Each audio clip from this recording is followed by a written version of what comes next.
Hello, this is Storybooks channel. New videos are posted every day. Subscribe and click the bell. Everyone's settled in. Today we were seeing our big sister off to the best city in the world. Nancy was on her way to Washington to study law. She was coming from a small town of about 10,000 people, a big village where a lot of people knew each other. They used to keep the doors open. It's a little scary now. I graduated from school with a gold medal, so I was preparing to pass only one subject. The road is not closed 170 kilometers. Stephen specially drove himself to give the last instructions to his daughter on the road. She was to stay at the aunt of her father's own sister, Nina. She's not a bad woman, but she's had a hard life. She'll tell you if she wants to. Study, daughter. Good. Behave yourself. Washington is Washington. There's a lot of temptation there. Don't drink alcohol. It makes people weak, loosens their tongues, and makes them do irreparable things. Also, never tell others too much about yourself. Remember that in moments of envy, the blind begin to see, the mute speak, of the deaf hear. Think before you do anything. Nina, consult or call home. Hungry, don't go hungry. Dress warmer. Nancy had heard it all 100 times, but she was afraid of her father, so she listened and did not cross. Stephen had the character of his grandfather, Nick. He was a very tough guy. He'd say what he wanted to say. She was still young and heard what happened between Nina and her father. Only nobody wanted to talk about it. The father hugged his daughter, kissed her, wagged his finger, waited until the tail of the train disappeared around the corner, and went home. It was the first time 17-year-old Nancy had left the small town alone. At everything, looking wide-eyed, she believed that a happy life was beginning for her, and it would be much more interesting than the one before. She had a 25-hour journey ahead of her. So, taking a book and taking apple out of her bag, the girl plunged into reading. At short stops, according to her father, it wasn't safe for her to go out. It was possible to miss the train, so she watched all the huge movement of people from the top shelf. The money was kept in a secret place, and on pain of death, she could not take it out until she reached Nina. But how many people are there, thought Nancy? Auntie, give me some money for bread.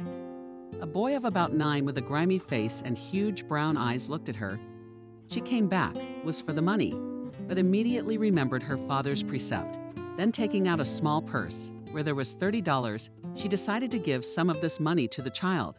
But not having time to open the purse, she lost his leg, snatched the money from his hands, and ran away in an unknown direction. Caught in a large, unfamiliar city, the girl felt lonely and lost. Around everything was alien people who did not say hello to each other, houses, streets, and even life, which made these people hurry and on the go, talking on the phone. She stood and cried until Aunt Nina came up to her. "Why are we crying?" Cheerfully, she asked. The boy snatched the money from her hands and ran away. "Took a lot." "No, just $30, but it's a pity." "Of course it's a pity. You can't open your mouth in Washington. This isn't the country where everybody knows everybody." "Yeah, my dad warned me, but I relaxed." And she's flapping her nose at herself again for forgetting her instructions so quickly. "All right, don't cry. Let's go home and rest, and the world will be more beautiful and kinder." The apartment that opened to her gaze was luxurious by the standards of the village. It resembled a page out of a designer's catalog. Good quality heavy furniture in the bedroom bed, covered from the overbearing coverlet, carved wadded nightstands with real ones. There were lamps on them, huge windows with beautiful curtains hanging on them. "Am I in a fairy tale?" Nancy asked excitedly. "What a fairy tale, my girl. Nothing has changed for a long time. Everything has gone out of fashion already. Why change such beauty? Are your aunts so cozy and clean? Daddy said you like cleanliness? Who doesn't? One rarely wants to sit in filth." Nancy noticed the table set, the decanter of wine, and the plates. The tablecloth was snow white, touched it with her hand, made sure it was crimson. "Go take a shower out of the way, sit at the table, talk." Coming out of the shower, the girl took out of the bag gifts from home: pickled cucumbers and tomatoes, mushrooms, their everyday jam. Immediately home smelled, and covering her face with her palms, Nina cried. That evening at the table, two relatives sat for a long time. It was already far past midnight when they, wiping their tears and hugging each other, went to bed. Nancy could not sleep for a long time. She was impressed by her aunt's story, having finally learned what had happened many years ago. She was surprised and amazed at her grandfather's cruelty. Dreamed, and as her father had said, her tongue was untied and the family secret was revealed. Nina herself began to tell. Apparently, it had long been a huge burden on her soul. We were 4 children in the family, 2 boys, 2 girls. We were the youngest. Stephen was father second, and the older brother was Alex. Father Nick, your grandfather, was very strict, even sometimes violent. Mom Kelly, your grandmother, was a very gentle and kind-hearted woman. Dad, of course, took her under his thumb. She was dutiful, obedient, an excellent hostess. No one could bake her best pies. When I finished the 8th grade, a new boy came to our school, so handsome. His father was a military man who played sports. They said they wouldn't be here long. I fell in love with him in 9th grade. My mind went crazy. I started getting C's. My father was called to school, but he didn't beat me up. He just warned me. Look, Nina, if you bring it underground, I'll kick you out. It'll be a pity. You're my daughter after all. Well, you remember to get rid of the shame. I nodded my head because I wasn't going to bring anything in Podol. I just wanted to love. We spent the whole 9th grade looking at each other. And in 10th grade, we started dating in September. Everyone was jealous of me. He was a really good-looking guy. They called him Sam. He invited me home for Christmas. That's where it happened. My father noticed the change in me right away. Only he couldn't imagine that his youngest could disobey him. And after winter vacation, the Sam family left. It was a tragedy. We said goodbye like I was seeing him off to the front. I said goodbye and hung on his neck, as usual, and promised to write and call.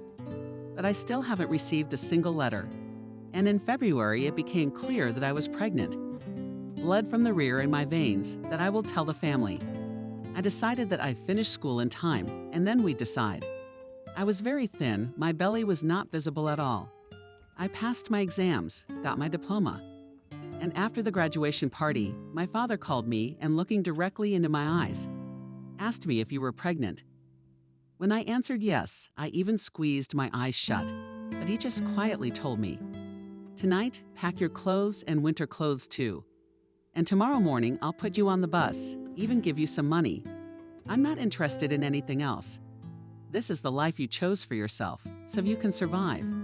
How I cried and apologized, but he was relentless. Stephen stood up for me, but my father had his tail between his legs. In the morning, he gave me money, put me on a bus. I saw my mom running, but he stopped her and dragged her back home. From that moment on, she began to wither in pain. I got a job at the factory. They gave me a dormitory, but my son was never born. I was in a hurry to catch a streetcar, and from my height, I fell on my stomach. I lost consciousness. How long was I lying there? I don't know, but when I woke up in the hospital, I realized that the baby was gone. When I came home, my mother was sitting in my room. She came to me secretly from my father and brought me some money and food. "You don't look well, daughter. I lost the baby. It's a shame." I could see that Mom was speaking sincerely, so that father did not say, "I cannot not see you, so I will come as much as possible. And you call my grandmother again. She'll tell me everything." I could hardly hold back my tears. Mom looked bad, old, bent over. She hugged me with her warm arms. I felt so good in her arms. "What will you tell your father?" I asked then. "I don't know. I'll think of something." "He doesn't need to know the truth," my brave mother said. She came again 2 months later. She looked even worse than before. But when our eyes met, we threw ourselves into each other's arms. I just felt like a little loner. I wanted to be with her so badly. "Thank you for coming out to me again. I miss you so much. I miss you too, honey. And maybe Daddy will forgive me and let me come home now." Did Mom shake her head? No, he's not going to change his mind. The stubborn devil had a temper on everyone. Saying goodbye, I asked my mom, "Will you come again?" "Of course, sweetheart. You bet I will." I kissed her on the cheek and she disappeared out the door. For a year, my mom came to see me, and it was the most joyful time of my life. Later, I found out that my father was giving her scandals, guessing that my mother was coming to see me. It's time, let her come home already. And she doesn't even have a child to take care of. What daughter are you talking about? He asked. Don't play dumb. I'm talking about our daughter. We don't have a daughter like that, and we never had one. Enough of this, arching his eyebrows at the corner of his father's face. The conversation ended, and the father's stony heart didn't even flinch. A month later, my neighbor came to visit me. Kelly is really bad. Try to repent. Maybe my father will let me see her. She said goodbye and left, and I hurried home the next day. I had all kinds of thoughts in my head. But I had to get inside and see my mom. What if she died? My father can't forbid me to see her. I didn't walk from the bus stop. I ran home, but I was in such a hurry. When I entered the house, I could feel my heart pounding. My mom was almost there. But my father saw me and didn't even raise an eyebrow or say anything. I came to dine at Mom's, I said in a trembling voice. The brothers were silent. She was crying. No one objected. Father, forgive me, Dad. I tried to smooth the edges. I don't have a daughter like you, and your mother is dying. You're the one who shortened her life with your slutty behavior. I want my mom. This is my home too, and you have no right to do this. She loves me. How can you love someone who's long gone? Go away. You should have thought of that when you were moving your legs in front of a man. And now your mother doesn't want you. You're a very abusive father. And if my mom finds out you kept me out, she won't forgive you. And I won't forgive you now. And I don't need your forgiveness. And he slammed the door. I felt like I was in some horrible dream. My father didn't realize what he was doing. The man overwhelmed everyone, made them tremble. I didn't know how to behave around my own father. He had brothers, but none of them possessed even a fraction of the cruelty of character and that certainty of rightness. He had a strong streak. If he cut someone out of his life, it was for good. I didn't want to leave, so I went to my grandmother's to spend the night. And in the morning, my mom wouldn't. That's all I said. And then I told myself, and I was left an orphan. My father died a long time ago, and my mom just today. I watched the funeral from the side, but I was afraid to go near. I didn't want to cause a scandal at such a sad event. I went to my mom's grave after everyone had left. How long did I stand there? I don't know, but it started to get dark, and I hurried to the bus. In the evening, already at home, I thought about everything that had happened to me since that moment when my life had turned into hell. I had a lot to think about, a lot to realize. After all, I was about to turn 20, and I had nothing, no education, no family. I didn't even have a corner of my own. I paid a price for a love that wasn't mutual. A very high price. It's a great feeling for which we make sacrifices. I tried to make the person I loved happy. I became the unhappiest person in love. And I know for a fact that Sam didn't appreciate my sacrifice. And now losing my mother meant I had no one left after betraying my father and losing my mom. And I broke. From a young woman, watch yourself, I turned into a shadow who was happy with nothing. I dreamed of getting out of this depression and going to the most beautiful city in the world. To do something to make my mom proud. I'm so sorry, Nancy cried. I didn't realize my grandfather was so cruel. I found out later that he cheated on Mom. When his brothers complained to him, when they stood up for Mom, he'd say, "If you get married, you'll understand me. If the wife is sick all the time, what's a man to do?" That's how simple it was for him. Lifelong fidelity is the ideal to which everyone aspires. It's worth the effort, Nina said with a sigh. At any time, constancy was worth its weight in gold, and Grandpa wasn't one of them. They were an ordinary family. They rarely quarreled. But now I understand why his wife always yielded to him. He felt he was the boss. My mom always wanted me to study, so she made a commitment to get a higher education, find a good job, and be happy. After all, that's what my mom wanted. She wasn't afraid to go to Washington. After my mom died and I confronted my dad, I wasn't scared of anything anymore. The little girl had grown up and was sure that everything would work out. I graduated from the Correspondence Institute of Light Industry. I got a job in a small atelier. And then, when a new director came, he turned that small outlier into a fashion house. And he made a simple pig his wife. Mike and I lived happily for 5 years. They were the best years of my life. I felt beautiful, loved, and the happiest.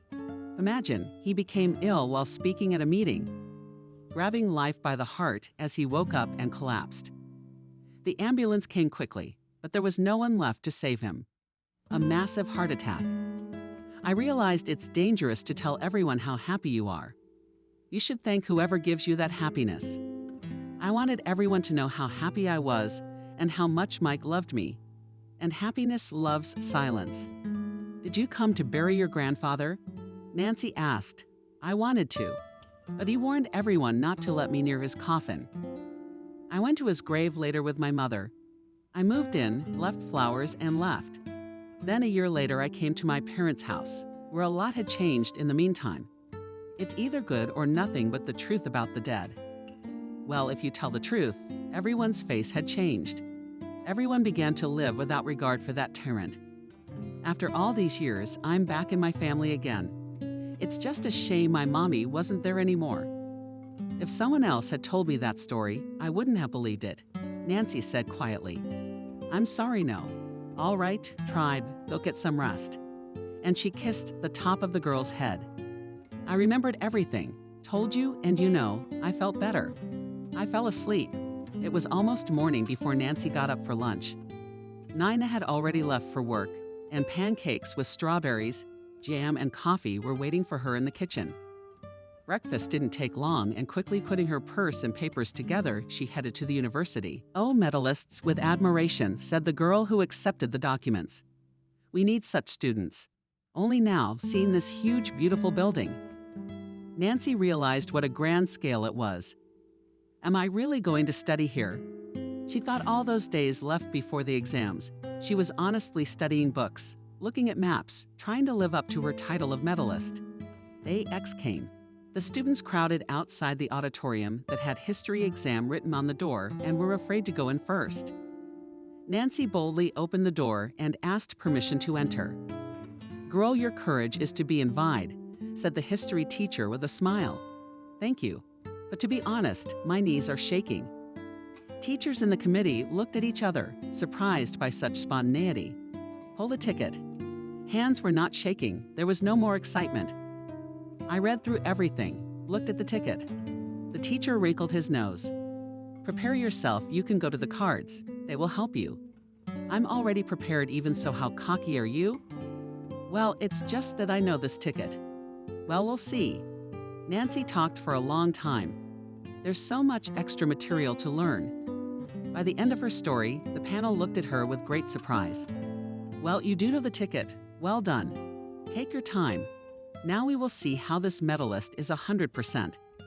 There were 3 additional questions. Nancy coped with the first one quite well, but the second and third ones were a bit confusing. That's why, when they announced the grade, she heard that she got a B, although the committee had mixed opinions on this. But the chairman was supportive, and the grade of 4 became final. For Nancy, a B was as good as a D. It meant that she had failed to fulfill the status of a medalist and would have to pass all the subjects she was much worse prepared for, hoping for an A in history. The whole evening the girl cried, and no entreaties of her aunt could not affect her. Having passed all the exams and scored 16 points, she didn't pass the competition. What are you going to do? Aunt Nina asked regretfully. You're going home. No. I'll get a job and study if I don't get in next year.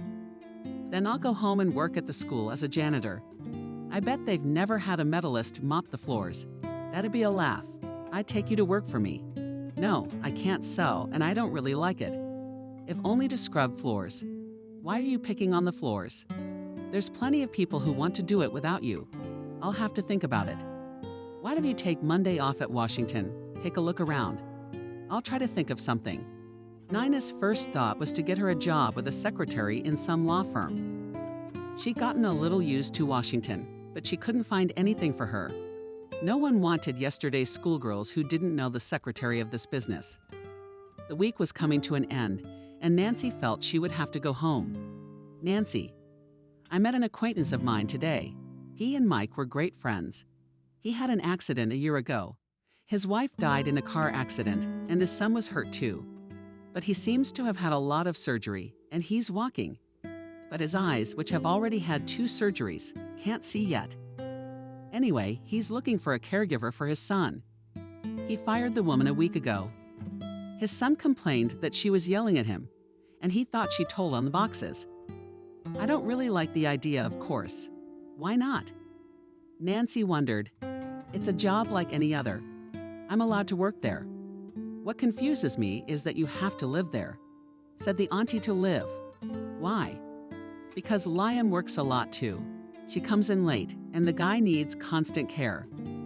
And they have a big apartment. Nina smiled when she heard this question. He's got a huge house, a staff of servants. Will you only have to take care of Thomas? And when you have to give an answer? Liam will call tonight. Well, I don't want to live there either, Nancy sighed. Fine, agreed Nina. We'll find something else. And she hugged her niece. Liam, as promised, called around 10 p.m. What have you decided? No, Liam, she doesn't want to live with you. Find someone else brave enough. Nina, let's make a deal. Have her come tomorrow and start work. I'll have my chauffeur drive her home and bring her back in the morning. It's not very convenient for me, of course, but it will give me time to find someone else. All right, I'll come with her, Nina agreed. She doesn't know Washington well, and she'll feel more comfortable with me. That's fine. I'll see you tomorrow at 9:00. Now all she could think about was tomorrow. She lay there, hypnotizing the clock. The hands crept so slowly that she sometimes thought they were standing still. But at exactly 7:00 a.m. she was awakened. Nina, get up. They're waiting for us. We should have more breakfast. They arrived at the Two Omsks 15 minutes early. When they saw the huge 3-story house, Nancy was amazed. She had seen such houses on TV with oligarchs. She was surprised by the beautifully trimmed trees in the form of spheres, flowers in fancy flower beds. Everything spoke of skillful hands and the love that went into everything she saw. The huge grand staircase led to the 2nd floor, but she and Nina stopped at the first and waited for the owner. What's he like? Nancy thought. Serious, fat, maybe even bald. I mean, he's the same age as my father. A tall, tanned, athletic-looking man in jeans came running down the stairs. His short, stylish haircut made him look young. His whole appearance said that the owner of this body was working hard on it. And if you could lift up his pole, all 6 cubes on his abs were visible. The man was very attractive. One could only guess how many female hearts wanted to break through to his hot body. Nancy caught herself thinking in a way that was completely out of character for her. But the closer Liam got, the faster the blood rushed through her body. Hello, Nina. And who is this beautiful creature? The girl looked amazingly alive, real. She had not yet realized what kind of impression she could make on men.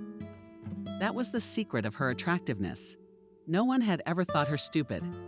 At almost 18, she understood a lot of things and was a rare combination of a cute face and a smart head. Hello, Liam. I'm Nancy. Hello, beautiful child. Let's go and meet Thomas. Yes, of course, but I'm a little nervous. The girl smiled. You shouldn't be. No one will hurt you here. He's a good kid. He just needs the attention and help of another person. But I really hope that the 3rd operation will help him to become independent. While they were talking, they reached Thomas's room. Liam knocked and entered only when it was heard. Come in. The door fell away noiselessly, revealing to the girl's gaze a subdued young man. Very much like her father, only more frail. Thomas, you'll have another nurse today. Who? Presenting himself from the couch, the young man asked. Nancy boldly approached Thomas, took his hand and said, I am Nancy. Let's be friends. It will be easier for us to find common ground that way. The young man broke out in a smile, showing dimples on his cheeks, and asked, Can I call you Nancy? I like that name. But if you don't mind, of course. Daria aged the girl as if tasting the new name. Do I like it too? No one's ever called me that before. Will you be the first? Can I give you a hug? Nancy turned to Nina and Liam, looking to them for support. Nina nodded and the girl hurried to answer. Of course, I hugged Thomas. Liam. She turned to the master of the house. I would like to know the front of my duties. Nancy will remember and not be a servant. You don't have to keep Thomas's room clean. There are special people for that. You don't have to cook him a meal. Other people do all that. You have to walk with him, read to him. If he asks you to help him eat, give him his pills on time, help him get dressed. It would be good if you knew how to give injections, because the nurse only comes in the morning and he still has to put one in the evening. The previous caregiver was an excellent nurse, but a disgusting person. And I am looking for a caregiver specifically with a medical background. I don't have a medical degree, Nancy said, but I know how to give shots because I went to medical school. I gave all my kids shots at home. So if you're not afraid to trust me with your son, I can fill in for the nurse tonight. Oh, that's great. That's what we'll do. Maria's on her way over to give the shot. You'll administer your first injection under her supervision. If she says it's right, and you can be trusted with this serious business. Then you'll give Thomas a shot before you leave tonight. Dad, why before you leave? Won't he be living with us? Thomas asked. No, son, she doesn't want to. And I can't make her. And she's here temporarily until I find a good nurse for you. The girl noticed how the boy shrank, but she couldn't stay overnight in a strange house and with strangers. Her father would consider it an inconsiderate act. The atmosphere while Nancy was showing off her capabilities, nursing was tense. Maria cast frowning glances from the sidelines, defiantly at the fact that a replacement was being sought. Liam carefully watched the manipulations and Nancy their hands. He was not at all interested in Maria's displeasure. All that mattered to him was that his son receive everything the doctor had prescribed. Therefore, making sure that Nancy was doing everything right pleased him. So Maria, do you think it's safe to trust this girl? Well, I don't know, Liam. I wouldn't take any chances if I were you, the nurse said with a smirk. She did the right thing, the man clarified. Well, sort of. If you had sent cars for me, I could have come to the subject a second time. I don't see the need. I'm looking for a nurse with a medical degree. She'll administer both injections, and you'll finally be free. Maria didn't share his enthusiasm. More than that, and felt more resentful than ever, as if she had been waved into something unpleasant. Nancy looked at her and had to admit that the girl's pretty little stature and black hair and cotton, blue eyes under a fan of lashes, made her very touching to look at. She was a little older than Nancy. The robe she wore tightly, all the curves, her palms of her figure. The newcomer Maria felt threatened by her far-reaching plans. Lion was clearly not for her, but Demotchka treated her well. She literally accustomed him, and he appreciated this attitude. Of course, Nancy had no idea about Maria's plans, but the fact that she started to get nervous, not hiding her emotions, worked against her. Maybe she should have reassured the nurse that Nancy didn't have a view on Thomas, but for some reason she didn't feel like it. Nor did she deserve respect for such behavior. Liam was rarely violent, but when he was, it was hard to get him off course. The same character trait had been passed on to his son. So he asked Maria to come again until he found a new nurse. All the following days, Maria was in anticipation of a call from Liam, hypnotizing the phone in hopes that he would call, apologize, and send a car for him. Sometimes there was a great desire to go to her father and tell him how she felt about Thomas and how she really felt about him, that she had fallen in love with him a long time ago, but the fear that she might lose everything and a little bit of pride left. So after saying goodbye, she proudly left the room, cursing this Nancy redneck who had messed up all her plans. For some reason, she thought it would be easy to hide Junior. Maria knew her worth. Not everyone had access to such a beautiful body. And here, you have to give her credit, beauty was picky, although she saw the reaction of men to her person. Almost every one of them considered for happiness to get permission, make a gift, or take her to a restaurant. Maria never stooped to going door to door to get a shot in the ass. But when she learned that Thomas's father was young, rich, and a widower, she immediately agreed, fearing that someone would be more legitimate and snatch such a tidbit. For almost a year, she had been grooming Thomas, but he had not responded to her at all. Then about a month ago, he asked her to stay after her injection.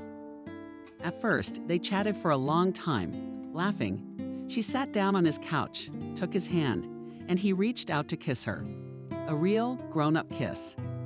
At first a little shy, but then he dared, pressed against her, literally deprived her of air. She wished this kiss would never end. She wished she could stay with him here, and now let him have more.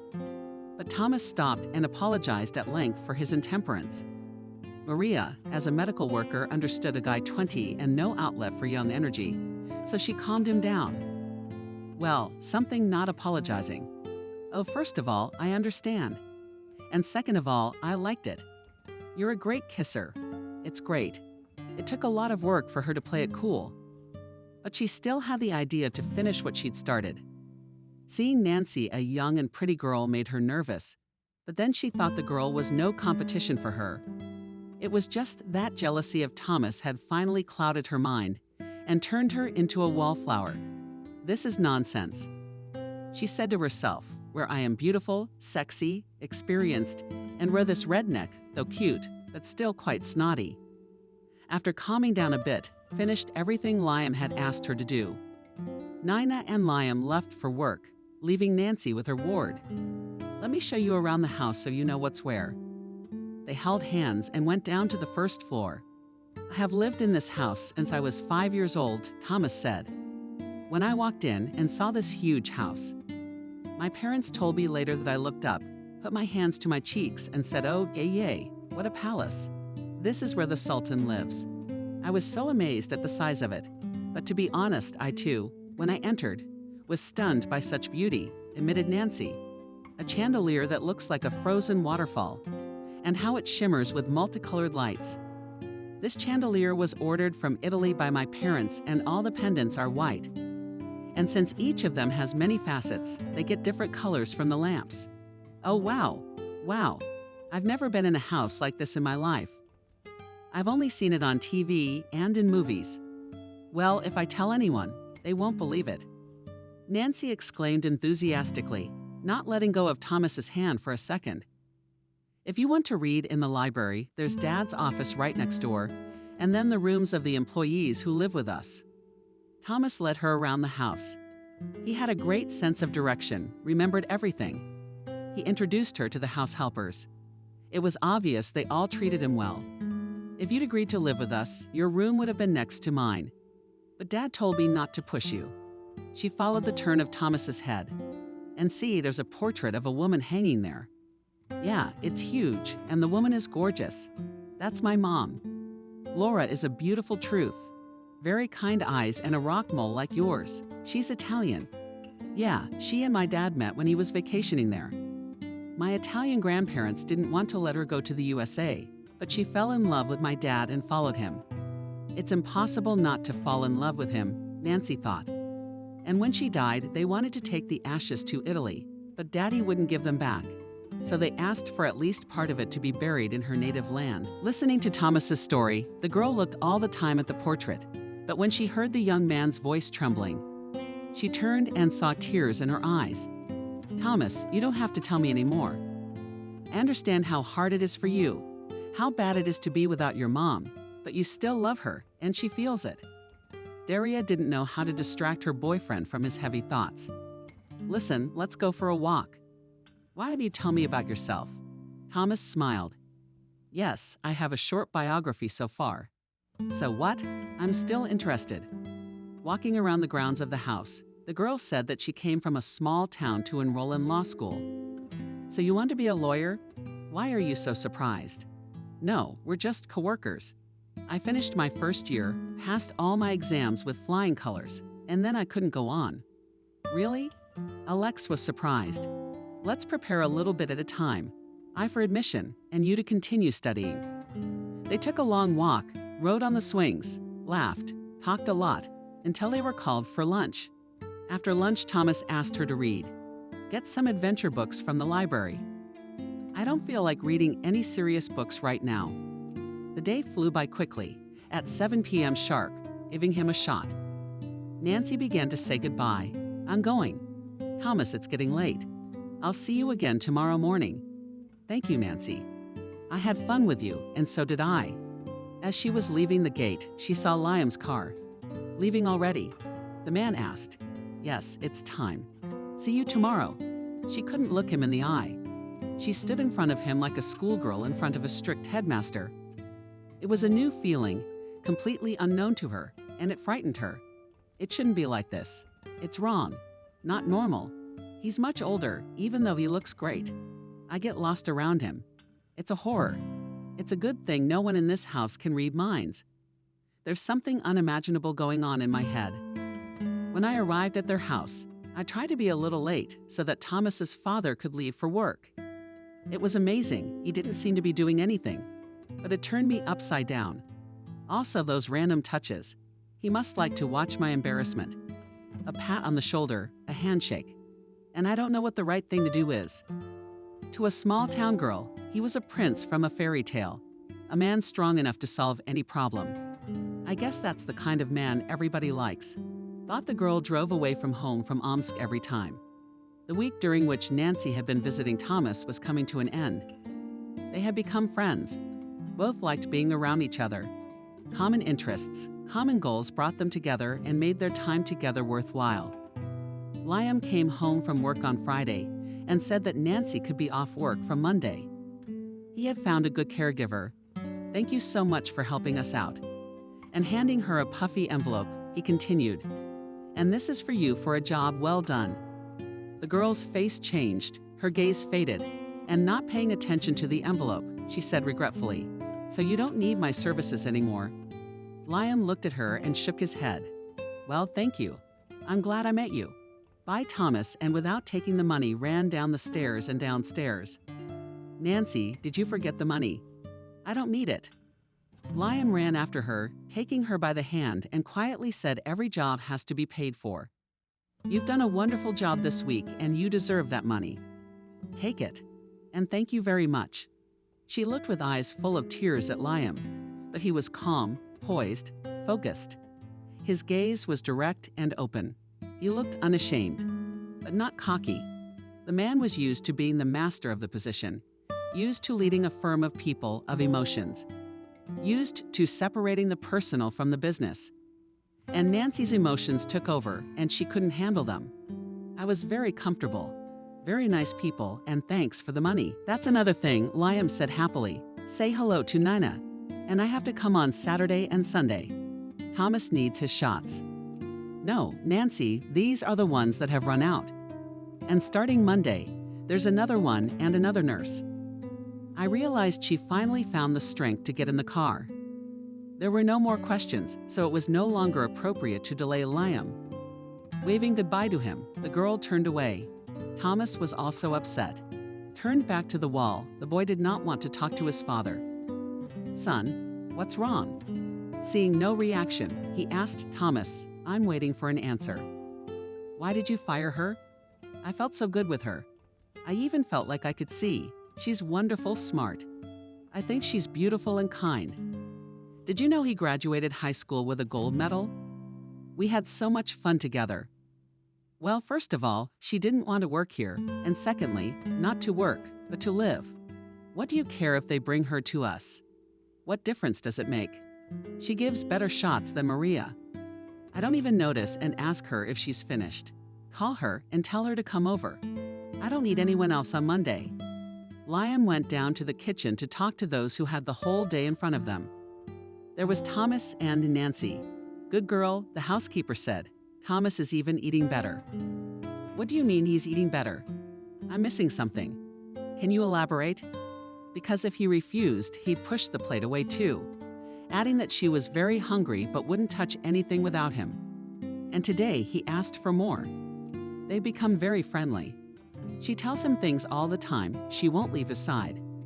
To be honest, Liam hasn't seen him this cheerful in a long time. I apologize if I'm prying, but as a mother of 3 children, your son needs emotional support. More of these nurses sitting with him and him cramping, and also brought him back to life. He started to believe that everything was going to be okay. Excuse me." "Thank you," replied Liam and walked into his office. He was about to call Nina to bring Nancy back, but there was a knock. Liam already knew who it was. Only she could knock so melodiously without waiting for an answer. The door opened. The man was not mistaken. She came up behind him, circled his neck and snack, and just a little in his ear asked, "How are you?" The man stood up abruptly. "I asked you never to do that." And walked out of the office.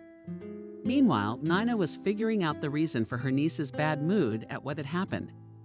"Liam fired me, said he no longer needed my services." "That's right, you only agreed to work for a week, and you didn't want to live there." "Did he find another nurse?" "Yeah, starting Monday, another live-in one." "So I don't understand, what do you want?" Nina smiled. "I want to work there." "What's all of a sudden?" Why the change? Nancy didn't know why she was drawn there. Or rather, she guessed. She should have at least admitted to herself that she liked Liam. Realizing it was wrong, she couldn't tell her aunt. She calmed down a little. After the relative returned, Liam realized that it was too late to call Nina and postponed the conversation for tomorrow. And Nancy took some newspapers and started to look for a job. Getting up early in the morning, she went to the addresses. A small law office required a courier. But she noticed a pregnant girl in the secretary's place. And she smiled and said, "I'll be out in a month. Do you want to take the job? They won't hire me." "I don't know anything." "You're not stupid. We'll teach you to answer the documents and come back, and I'll tell you all the wisdom of our work. And if the director doesn't hire me, so I'll ask, he has someone in mind. If he doesn't, he will." Nancy hadn't been so lucky in a long time. She took a little longer than she should have to pull the paperwork. She just didn't know Washington very well yet. But that was fixable. She got home late that day. She was in a great mood. And from the doorstep, she shouted Aunt Nina, "I got a job, and I'll probably be working as a secretary in a month. So I won't be hanging on your neck." "What's that?" "You're worried about the mice. The money you earned from Liam?" "I put it in your account. You'll need it to buy new clothes, a cell phone." "I'm worried about you. You don't know Washington. That's why the phone is our first purchase." And Liam called. My heart sank into my heels. "Why?" Nancy asked quietly, inviting you back to Thomas. "To tell you that everyone there is crazy about you, especially Junior." "Why don't you say something? Can you hear me?" "Of course I can hear you," Nancy said, smiling. "What do you say?" "I say no, I'm not going back to them." "Nancy, I don't understand you. Yesterday you were crying about going back to them. Today they're asking you to go back and you're a damn it no. What happened?" She went over to her aunt and hugged her. "I can't go back there. It's not right. I really like Liam. I realize he doesn't want me, but I'm afraid to hear it from him. He's a grown-up, wealthy man, and he should have a beautiful, elegant woman by his side, not some shepherdess like me. Of course, I need a simpler man. A family, children, like my parents. Liam drives a lot of women crazy. It's hard to pass by such a handsome man and not notice him. But his wife's own sister, Charlotte, has been pining for him ever since Laura and Liam met. This spoiled girl could tell her older sister anything, up to and including, 'You're not right for him, and I could brighten his life.' She was disgusting at the wedding. She came to the funeral with her parents, but refused to leave, saying that she would stay for a month to support Liam. Liam has been living with her for 2 years now and has been getting on his nerves, wanting to get him into bed. But he's a tough nut to crack and waits for her to get tired of it. That's why it's right that you decided not to go to them. She's so confrontational, she might even hit you." "Oh, is that it?" I didn't know. The girl was surprised. At that time, the phone rang. "It's Liam." "Yes, darling, I'm listening." "But what do you say, Nina?" "I can't tell Liam anything. She's got a job, and she doesn't want to go anywhere." "Oh, and you can talk to him yourself." "Hello, Liam. How's Thomas?" "He's waiting for you. Maybe you can change your mind." "No, Liam. I'm going to college, and I'm going to work as a secretary in a law firm. I'll learn a lot for my future profession." "I see. Maybe we could arrange for you to visit him on Saturday. I'll drive you to work on Monday morning." She wanted so much to see this man again, to be near him, to talk to him. After some thought, she agreed. "All right. For Thomas's sake, I'll visit him on weekends. Thank you very much. I'll pay you well for it." Don't give me any money. I'll come to your place like a vacation home. What money? It's out of the question, the man said. You'll have the car on Saturday at 11 o'clock. Okay. Hello, Thomas. Thank you, Nancy. She kissed Nina. I'm so lucky. He asked me out. Silly, you be careful, and remember he invited you to see his son. Well, Auntie, you've ruined everything. Opening the door, Liam stood with a positive smile and watched Daria. He liked this girl, modest, open, all natural, without pretense and desire to please. Very cute. Such girls, as a rule, make men feel protective. And it was nice. I'm glad to see you back with us, he said. Nancy stood Thomas at the edge of the steps. Careful, you're on the very edge, and she rushed to the young man. He put his arms around her, and Nancy shared the color. She felt good and easy with this guy. It was as if they had known each other for years. Come on, don't have much to tell you. And he pulled the girl towards his room. Liam sighed, thank goodness she agreed. Thomas had really changed. He wore a nice shirt, and most importantly, he was in a good mood. Saturday night was drawing to a close when Nancy, after wishing Thomas a good night, left his room. Nancy, come downstairs. That was Liam. Let's sit by the fire. He set 2 cups on the table, scented tea. Pulled out a very large box of chocolates and fancy cookies. A treat, tea from India and candy from Switzerland. And the cookies are from our wall. I think it tasted the best. The tea was really flavorful. The candy was delicious on the cookies were beyond delicious.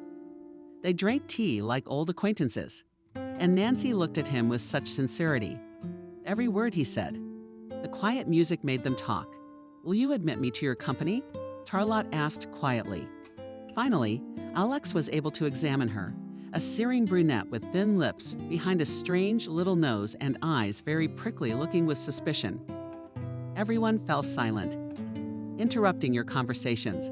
Nancy remained silent, believing she had no right to interfere. She is a guest. Let the host speak. No, not interfered with. Sit down and drink your tea and I'll go to bed. So it's still a hindrance to be with evil, shouted the woman. As the door to Liam's bedroom closed, Charlotte's barbed gaze shifted to Nancy. Don't you dare flirt with him, she whispered in broken Russian. He's mine. If you want to stay in this house, you know your place. You're a nurse, remember, even though you're drinking. The owners. Very emotionally, she spoke in Italian, quickly waving her hands, replacing Russian words with Italian and vice versa. You want me not to come to this house? That would be the perfect solution.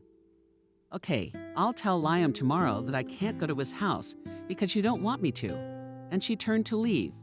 But Charlotte, realizing the full horror of what she had said, tugged Nancy sharply by the sleeve. Don't you dare tell him otherwise. Don't shout at her. Suddenly, they heard Thomas's voice. Out of the bedroom jumped Liam. What's wrong? Thomas, why aren't you asleep? Dad, she's yelling at her. Okay, I get it. Go to bed. You too, Nancy, go to your room. And you, come here. And grabbing her elbow, Charlotte dragged her into the study. Right in front of her, he called his Italian mother-in-law and father-in-law. Good evening. Don't you miss your daughter? I understand your sarcasm, replied the father-in-law, so we're waiting for her whether we miss her or not. I hear you. I'll get her a ticket tomorrow and call you back. And they said goodbye. I think he turned to Charlotte outside the living room. In this house, a month stretches into a year or more. Absolutely everything about her was unnerving and stressful. Ever since Charlotte had come into their lives, no matter what he did, no matter what his head was occupied with, it kept coming back to the idea that it was time for her to go to Italy. I didn't mean to be rude to you. For the sake of memory about Laura, but you don't know the world, and so I say openly you don't interest me as a woman. And as a person you displease me. I don't want you in my house. I'm sorry, Liam, I love you too much, and I can't see any woman around you. Where do you see a woman? Is it a child? Is she 18? No, I'm not changing my mind. You're going home, and you can only come to see me with your parents. That's it. I'm going to bed. He couldn't bear to have her in his house. He just imagined her in his bed, and everything inside clenched into a lump, and started to nauseate. Two sisters from the same dad and mom, and so different it's Laura is the very modesty, gentleness, sincerity, and Charlotte, the jealous mean, horribly spoiled one. If you can hear me now. He turned to Laura. Forgive me and understand, she makes the servants groan. She makes me and my guests sick. I love you, the man said into the silence. In the morning, Liam booked a ticket to Italy, and the plane would leave at night. Pack the plane. I'll drive you tonight. I'm not going anywhere. I'm staying here. Okay, just not at my place. I'll take you to a hotel. Pay for the day. I'll take it from here. You're cruel, Liam. I'm your wife's own sister. That's right, just a sister. And you're acting like a wife. She called her parents, who supported Liam and told her to fly home. He calmed down when he saw the plane in the sky, sighed and crossed himself. And on Sunday, Liam hosted a lunch right outside. The main course was kebabs. Autumn had come into its own, so everyone was warmly dressed, and hot tea made everyone's mouths steam. The mood was wonderful. Thomas was especially happy, telling funny stories from his short student life. Apparently it's going to rain, said Liam. Looking at the frowning clouds, Ruth went and thought of the warm chair by the fireplace. You're leaving tomorrow? Thomas asked sadly. Yes, I'm working now. Next time I'll tell you how I'm doing. Waking up early, Monday, she didn't want to wake Thomas, but he was already standing outside his room to say goodbye to Alex.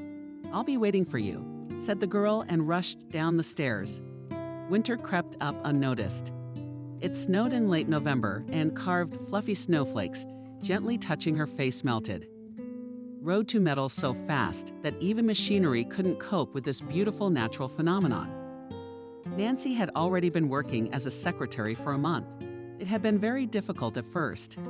There were serious doubts flaring up inside to drop everything to hell and go back home. She was always welcome and loved there. She missed her home, her parents, and the traitorous tears that came to her eyes. Her nose began to sting and she was ready to give up. But her natural tenacity and hardness of character, which did not match her angelic appearance, did not give her that chance. And she stormed the computer, documents, learned to talk to people, and the matter moved from the dead point. Now she liked the whole team of the director of visitors, with whom she was at first afraid to enter into a polemic, but now dared to give even advice. There are conditions in our contract with you where the act of acceptance of services rendered should be formalized. Said Nancy, this is an important point, so it was included in the contract. We on our part have done everything, and you have not. Such a conversation was heard by the director of the firm, David. He was more than capable of keeping everything under control, in his fist. Nothing without his authorization was valid. That's probably why there was perfect order in Perm. Well done, Nancy. I guess there's a reason they give out gold medals in our schools. She's working, and she's 5 minutes late today. That's not nice. Where do you live?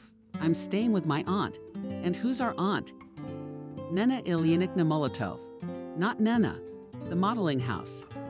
Yes, my wife adores her. When Michael was alive, we used to get together a lot. Once we were very much helped by our crazy daughter-in-law, who ran away before the wedding with some Turk. The payment had already been made. I didn't understand much about your outfits, but when I saw it, I was stunned. It was a work of art. And it cost money. And David rolled his eyes. We didn't know what to do with the dress, and we didn't want to put it on the line for that much money. But she offered to keep it. And a week later she called and returned the advance payment. We bought the dress. A month later she showed up. She apologized, swore to her son in eternal love, but he did not forgive her. That's the way it is. He kept looking at Nancy in amazement. A good friend of his had managed to meet a relative at Washington. A big hello to her from all the fists, and burst into pure laughter. December took the bull by the horns at once. The frost cracked and snow fell. Christmas trees were already visible in some windows. It smelled of tangerines. Christmas tree markets opened everywhere. Washington New Year's Eve was transformed and sparkled with colorful lights. Nancy was going to spend Christmas in Washington, and on New Year's vacation, she was going to go home to see her parents, her sister, and bring presents to everyone. They were standing with Nana near the Christmas tree, which they were dressing up with old toys. Nancy remembered them from when she was very young. Called, Liam invited us to visit on December 25 to celebrate Christmas with them, since there is a desire to go, unless I don't want to go with you alone. It's a family holiday. I'll be warmer with you. But I need to buy a new dress. We'll buy one if we have to. And she kissed her niece. In Italy at this time, the passions were running high. Charlotte was tapping her foot, demanding her parents send her to USA. Liam. Don't you see, he loves me. It's just an unusual situation. I'm his ex-wife's sister. That's why he hesitates, and I want to go to him. No, the father answered. Can't you see he doesn't care about you at all? He doesn't want you. How else can I tell you to leave this man alone? He's had almost 20 years to think about whether he wants you or not. Don't have any illusions, but get on with your life. I hate you, Charlotte whispered. I'm sure you do. You're crazy with idleness. You could work at your uncle's store. I don't want to work, and you should. If you had your own money, you could buy a ticket to your Liam, and he gave her a sly look. That's probably the only argument for going to work. I'm sorry she won't be spending Christmas in the USA. Charlotte decided to call Liam, but he was in too good a mood to listen to that voice. He turned off the phones and felt better. The bastard wouldn't even talk to her. She felt like she was about to be torn in half. I don't know what to do. And the woman cried out of helplessness. That's what I'm saying. When a man wants to be with a woman, there's not much to stop him. Practically nothing. So be smart. How do you know there's nothing to stop a man? I have experience, smiled my father. Giovanni, you talk too much today. The wife spoke up. Look at me and Mom. My 5th decade together, and I love her as I did 46 years ago. The daughter hugged her father and whispered in his ear, I love him very much too. My daughter will be happy without him, believe me. At the entrance to the law office de jure hung a colorful announcement, inviting employees to the New Year's corporate party. Everyone was in a great mood. Everyone was preparing for the holiday. And no one was preparing contracts. David did not spoil the festive mood. He decided that after the New Year vacation he would take his own. Everything was new to Nancy. A huge Christmas tree decorated the banquet hall. New Year's Eve bustle was felt in everything. On the appointed day and hour, beautiful women in New Year's dresses and men in elegant suits appeared in the office. Some of them were unrecognizable. The tables were bursting with expensive appetizers and elite alcohol. Fist always celebrated New Year's holidays with a bang. He was respected for his ability to make people happy and never refused. If he asked to stay late at work, his principle is that any labor should be paid. The workers liked him, and they never let him down. When Nancy entered the hall in a new blue dress, floor length, she was pushed into a room where Santa Claus was already there. You couldn't see his face at all. His eyes were hidden by a hat and the rest by a beard. I don't know what to say to fear, Nancy said. Nothing, just stand by and smile. The voice was young and pleasant. It sounded more like a new one, rather than an old man that everyone had gathered to greet. As she stepped onto the stage for the first time, she tried to look at Santa Claus and marveled at how calm, unperturbed he seemed. She didn't know how to do that yet. That was why her face and ears were treacherously burning. But she smiled just as Santa Claus had told her to. Nancy had never been so worried. And today she was shaking. Was it a joke? So many eyes were looking at her and discussing her outfit. She's a beautiful girl and her dress is amazing. Where does a company secretary get that kind of money? If she leaves, I'll be the first to take her place, muttered the lanky-colored blonde. It pays. Really was chic. It emphasized her beautiful figure, and the slit at the side gave the most curious to look at the slender legs. Nancy smiled like a fool, trying to close the slit on the dress, and did not even guess what portion of envy she faced, standing on the stage in this beautiful outfit. After congratulating her, Santa Claus asked her to dance, and to general applause, they twirled around the room. When the evening was in full swing, a tall young man approached her and in the voice of Santa Claus asked her to dance. Is that you? The girl laughed. What do you mean? Trying to play the former snow maiden, he asked. Well, that you are Santa Claus. I recognized your voice. There was no point in denying it. Daniel introduced himself. Nancy, can I call you Nancy? She didn't even have to act surprised, but rather covered her mouth with the palm of her hand. You're the second person who likes the name Nancy better than my full Nancy. And who's my competition? Why would you say you're my competition? Just a very nice man. Daniel's eyes radiated warmth, and the girl was glad that she wouldn't have to watch the fun with her colleagues from the sidelines. Daniel's eyes even glistened from the attention. She was having fun drinking champagne at 1:00 a.m. Aunt Nena called. Nancy, how can you come? Aren't you asleep? How can I sleep when you're not home, so come over. All right, come over. Are you guys leaving already? Daniel was surprised. Yes, it's time. I'm a little tired, to be honest. She saw the fist himself heading toward them. Do you know who it is? He asked Daniel. Yeah, we met. Then you don't. That's Nina Ilinikna's niece, not Zero's. From the modeling house. Right. You, I see you don't know who he is either. Fist turned to Nancy. He is. Yes, I know him, Daniel. But he's also my son, Daniel Dmitrievich Jr., as he said goodbye. Daniel managed to ask for the girl's phone number. He obviously liked her. I'll call you, he shouted. Driving away in the car was the same. Snow was falling outside the window. The wind gently played with the snowflakes, then tossing them up and twirling them in a dance, then letting them fall and covering the ground with a white blanket. Nancy lit the table lamp, went to the window, and leaning her forehead against the glass, watched how nature was preparing for the new year. I looked again at my dress and mentally thanked my aunt, who had made such a beauty in 5 days. There was no style, because the fabric itself was a decoration. It was also Nina's merit. She traveled all over Europe to buy an exclusive. The girl was getting ready to go to bed, and the smile never left her face. So I found the snow maiden, stood, twirled. That's the whole role. And Daniel, of course, is good with humor. I thought Nancy was already in bed. Memories of the girl were interrupted by the entrance of Nina. Her motherly look had a soothing effect on Nancy. How did you like the evening? Your first ball. It was great. The tree was huge. The table was so rich. And I'm in such a dress, you can imagine. Why not a dress to match this beauty? And Nancy's paying me. Let's just go with you. It'll bring us closer together. There's something big coming up for the next ball. And then you and I will go home together. I miss my brothers and sisters too. We should get together. And Christmas is a good occasion for that. Liam said, opening the door and inviting me in. The festive mood was felt as soon as they drove up to the house.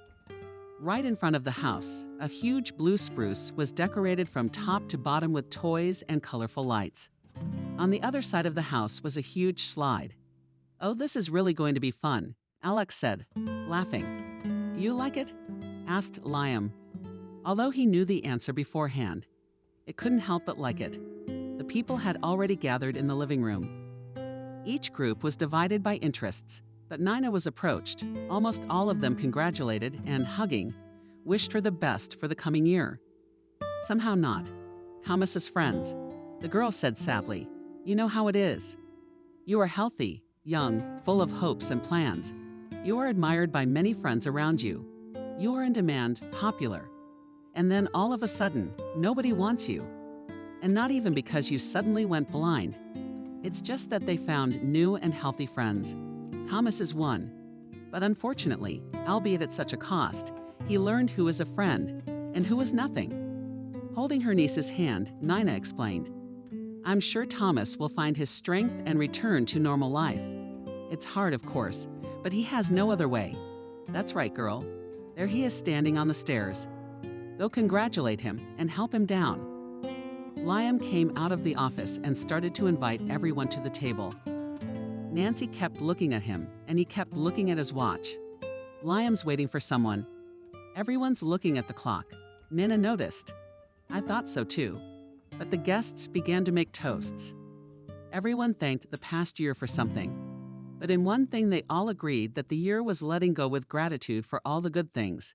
Toward midnight, the doorbell rang and Liam jumped up and went to open it. He walked in under the arm of a beautiful, slender woman, taking off her fur coat as he went. A blonde with huge brown eyes in a beautiful dress, emphasizing all her charms, went straight to the table and took a seat next to Liam. "Meet Kate." She smiled with pleasure and nodded to everyone, showing that she was pleased with such attention. And if they were Liam's friends, she wouldn't mind them being her friends as well.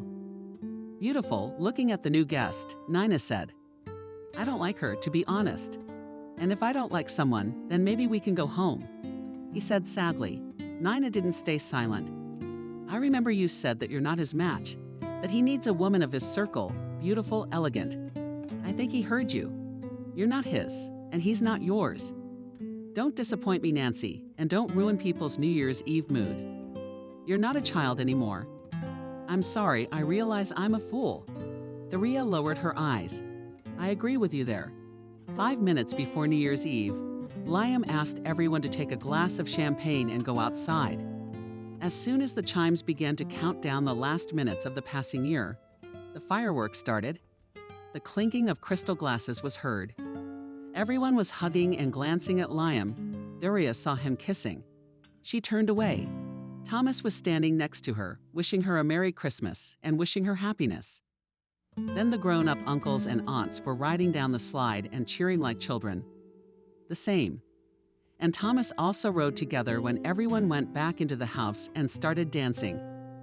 Daria asked her aunt to go home. "Let's go, it's the 4th hour of the night." "I'm tired." "Don't say anything." "Liam, I'll just say goodbye to Thomas." "Can't you stay a little longer?" asked the young man. "No. Thomas, Auntie is tired and wants to go home. That's why we're going. Tell your dad. Thank you for such a lovely evening." And kissing him on the cheek, she ran to the car. Nina looked at her niece as she arrived. "What do you say?" "Yeah, what can I say? I'm not a handsome couple, as much as I'd like to be. She suits him better than me. I wonder how old she is." "She's 32. That's the right age. She also owns a beauty parlor." "I can see that. Fabulously well-groomed, not like me." "Silly," smiled Nina. "You're so pretty, no grooming needed, believe me. But she's right for him, and you need to get over it." "How do you know all about her?" Nancy suddenly looked at her aunt. "Some of the guests know her. And stop worrying about losing a man who never belonged to you. You have my word we're talking about Liam. I can handle one last time. I like you better, and you remind me of your father." They smiled at each other, and Nancy leaned against her aunt's shoulder and fell asleep. By the time Nancy got to her pillow, it was 5 o'clock. But sleep was snatched away because it hurt, really hurt, and there was no way she could get rid of it. Even with her fertile imagination, she pictured Liam with Kate. She was ashamed of these explicit thoughts. But she couldn't get rid of the image of Liam kissing that beautiful woman. Auntie was right. I am not his, and he is not mine. We're close, but we're not together. We never have been, and we definitely won't be anymore. This endless conversation Nancy was having with herself, asking and reasoning and answering her own questions. She had no idea it would hurt and offend her so much. Though Liam had never given her any reason to think there might be anything between them. But didn't he notice my glances and sighs? He's an experienced man who knows how a woman behaves when a man likes her. Nancy asked someone in her mind. But she had to answer her own questions. How a woman behaves, of course he knows. But a 17-year-old girl probably doesn't. She lay still for so long until her eyelids grew heavy, and she fell into a New Year's Eve dream in which she was riding with Liam on a slide and dancing a slow dance to magical music. His hot palms were on her waist, and she was melting in his arms. The girl woke up by lunchtime to the delicious smell, fresh roasted coffee and vanilla. The next day they left for home, taking groceries and gifts with them. Their hometown greeted them with frost from the roads. There was still a fence stretching to the left, only now it was not green, but brown. But the inscriptions on it were still the same decent caricatures. Then teenage mate, hearts, drawings. It was all a sign of her former life, which had become quite alien to her. The car drove along the fence. Nancy no longer looked at it. It was as if there was no life here. Nothing had changed in the time she'd been gone. only Daddy had gotten older. When she saw him in front of the car, she jumped out and threw herself on her father's neck. Her cozy little world had now narrowed for her to the size of her parents' house and their embrace. The house was warm and cozy. Music from the 70s played quietly. The Christmas tree stood in its original place. The little sisters were quiet, afraid to approach their big sister. Everything changed when Nancy started giving presents. They took out the groceries. The parents sat on the couch watching the gift-giving commotion. Mom wiped away front tears, and Dad squinted slyly and called for order. By lunchtime, all the relatives had pulled up, and Nancy immediately felt at home and realized how much she missed everyone. Nancy's last night at her parents' house was unsettling. She realized that she would not be able to see the people dear to her heart for a long time to come.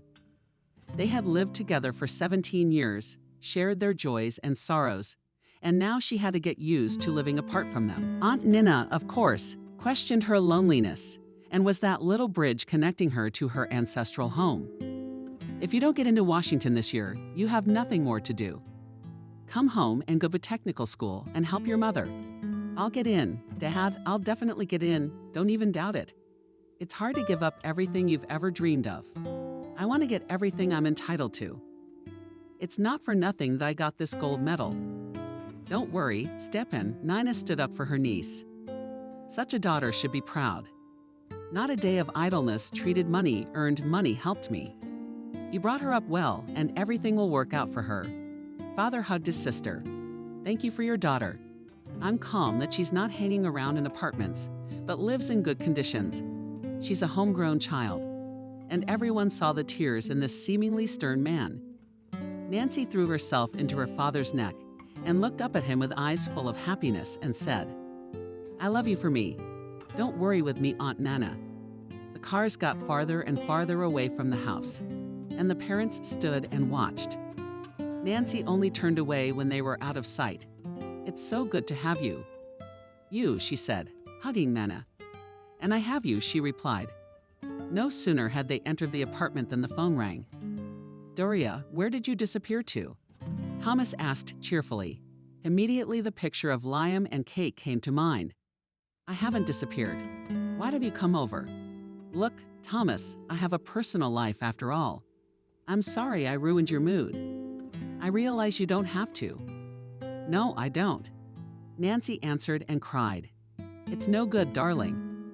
What does this guy have to do with it? He didn't even see that kiss or Kate at all. You need to learn to separate the personal from your work and your friendships. Thomas is a good guy. He's got a crush on you. You said he doesn't have any friends. No, definitely not. You disappoint me, said a disgruntled Nina. I'll call him tomorrow and apologize. But to avoid doing that with your head, you have to think about calling Thomas. She was, of course, ashamed. It really wasn't his fault that his father had chosen Kate over her, but it was on him that she took out her resentment and even her anger. Though the latter was hard for her to admit, Daria still knew the subject too poorly to speculate on whether or not he would call again. Of course he was upset, hurt, but he was so proper, reserved, calm. He had a way of handling his emotions that she should have learned from him. She called him a week later, but he didn't answer. She kept calling every day, but the result was the same. Then she came, and now she was standing in front of the gates of the mansion, and she couldn't get up to press the bell. Why did she come then? Asked the inner voice, and she pressed so that she was ready to see anyone but Kate. Good afternoon. Afternoon. Kate was familiar with this girl's face, but where she had seen her she couldn't remember. Do we know each other? She asked. My aunt and I were at Liam's for Christmas. I remember. What do you want? I'd like to see Thomas, and I worked for him as a nurse for a while, and we became friends. The woman's crooked smile threw Nancy off balance. The girl felt humiliated, but she didn't want to be humiliated at all. Nothing reflected on her face and said, sorry, I must have come for nothing. Hello, Thomas. He's not here anymore, Kate said. Liam had left with him for surgery, and she slammed the door shut. 2 years had passed. She was in her second year of law school. The part-time student didn't want to quit her job. She was used to her money and wanted to manage it herself. She left secretarial work a long time ago and worked as a paralegal. She liked that job. New people, new situations, and therefore new knowledge. She did the right thing by choosing to study part-time. For 2 years they dated Daniel, but she never lost touch with Thomas. She knew that the operation had been successful, but his eyesight had not yet fully returned. He wore glasses that were very stitched up. Thomas had matured, gotten better, and looked much more confident than before. He could well be called a handsome young man. Daniel wooed persistently. Calling Nancy gave in. After a year of dating, he proposed living together. "Move in with me. I have a nice one-bedroom apartment in the center. I don't get to see you that much. Is that a marriage proposal?" It seemed to her that after these words he fidgeted and answered quickly, "Not yet. We need to see if we're right for each other." "I don't think we are," said Nancy. "If a man wants to see you, he'll always find an opportunity. So it's purely an excuse." "Not true," Daniel defended himself zealously. "Don't yell without raising your voice at me. I think if you don't want to marry me, put a ring on this finger. It shows you're interested. So you don't really care that much. Oh, you're so smart. It's been hard on you, huh? I'm not holding anyone back. You're a big hit with the ladies, so it'll be easy to replace me." And she opened the front door and ran to her apartment. All evening, Alex replayed the conversation with the young man. "We're so different. I thought she was always dragging him to hang out. I'm not thrilled about it. He's a fish out of water at the most expensive club in Washington. It's torture for me. Too loud, too many people, too crowded, too drunk. Clubs will never be on my bucket list." She really didn't care for them. There were none in the village, and Washington had plenty to see without a club. As soon as they entered a club, the girls would immediately trickle in, fixing their hair and looking devotedly into his eyes. There was such energy coming from him, such a discharge of testosterone, that it acted like a magnet. His popularity, it alarmed and frightened her. She lay on her aunt's shoulder and shared her fears with her. "You're thinking right, girl, but you should consider one more important detail. If he does convince you, and you start living together in an unofficial marriage, you must be ready to accept all his shortcomings. Otherwise, you're in for a disappointment. You're a lawyer. You understand what some people call common law marriage. It's cohabitation. And he will forever consider himself free in this cohabitation. And you won't have any rights. I can't forbid you, but I can warn you. It's up to you, my dear. But I wouldn't be in a hurry. Remember my story and let it be a good lesson to you. I understand, Auntie, you're right. Do you love him? I like him, but he's a native Muscovite, and I'm still a girl from the country. That's what keeps us apart." Daria really underestimated herself. She had long ago acquired a gloss. She dressed well, studied well, was successful. Another thing was that it was still a kind, naive girl, believing in goodness and good people. Liam's passions were also boiling. After that New Year's Eve meeting where he introduced Kate to his friends, she started living in his house. Her relationship with the single girl who worked as Liam's cook didn't work out right away. She demanded some special food to keep herself in shape. Alone, she cooked excellently. She used to be a chef at a Washington restaurant. She was out of work because of a conflict with the owner. Then she came to Liam's house with a recommendation from his best friend, who had moved to Chicago. Over the years, she became a member of the family, loved Thomas, treated Liam's first wife well. It was generally loved by everyone. When he brought her to introduce her to his parents, they accepted her. "Get married right away, son. A beautiful woman," the father said then. The mother looked into her eyes until the girl was embarrassed. "You will see nothing but love for your son in my eyes," she said then. "That's good. If you love our son, you are always welcome in our house, and I shall be glad to have a daughter in your person." And so when Liam brought Kate to meet his parents, they were uninspired about the future kinship. Sitting at the table, Liam said that she was leaving soon with Thomas for an operation from the ophthalmology department of the clinic, while Maria was showing Kate around the house. Anthony's father called his son to the balcony to talk. "I don't like her. She's a son. I'm sincere. Is it artificial or something?" "Yeah, she's just worried. Dad wants you to like her. That's why it's so unnatural." I never told you about my method. He saw his son's eyebrows go up. What kind of beast is that? Give her carte blanche. Warn everyone before you leave that she's the future mistress of your house. To honor her every request. That's it. And what is the essence of the method? When a man is confident in his position and gets a lot of power, he allows himself a lot. And it's how much you learn when you get back that you are so surprised. This method has helped 2 friends of mine. Got rid of the same bitches. God forbid. And who's that? Well, you know, our neighbor. And the other one's his friend. Learned a lot about their future wives. Do as I ask you. Liam reluctantly nodded, promised to think about it. Of course, Kate was capricious, demanded a lot of attention, but that was normal. A woman in the house is not a piece of furniture, a living person. But after thinking about it, he did as his father asked, gathering all his employees. Before he left, he said, "We're going with Thomas to Germany. I'll be gone for a month or more. Kate will be left in charge of the landlady as my future wife." Everyone noticed how the women's shoulders squared and their eyes rolled. To obey her and fulfill all her requests. Understandably, no one said anything back. And as soon as the door slammed behind the master, everyone went to work. It was quiet for 3 days, and then the fighting with the loner began. I can't eat what you cook. How many times have I asked for less butter? I didn't put any this time. She made excuses. Talk to me again and you'll be out of here cooking for the workers in the cafeteria. You tell me what to cook. I'll try to make it for you. She'll try. For the kind of money you make, you should cook like God. No one ever complained. Through tears, the loner spoke. Then there was a little lull. What are you doing driving rags across the parquet? You idiot, you're ruining it. No, it's a special cloth with a fine issue. And I have a special compound for cleaning parquet. It's not the first year I've worked here, so I know. Everyone knew that it was useless to open your mouth to object to the future mistress. She didn't like that and tried to be obeyed without question. I've let you all go, Liam. Oh, I've let you all go by sacking you. The month turned out to be a year when Liam arrived. He had a letter of resignation on his desk in his office. "One, I won't be working for you anymore, Liam." Why? What happened? I found another place that will pay me more. That's good.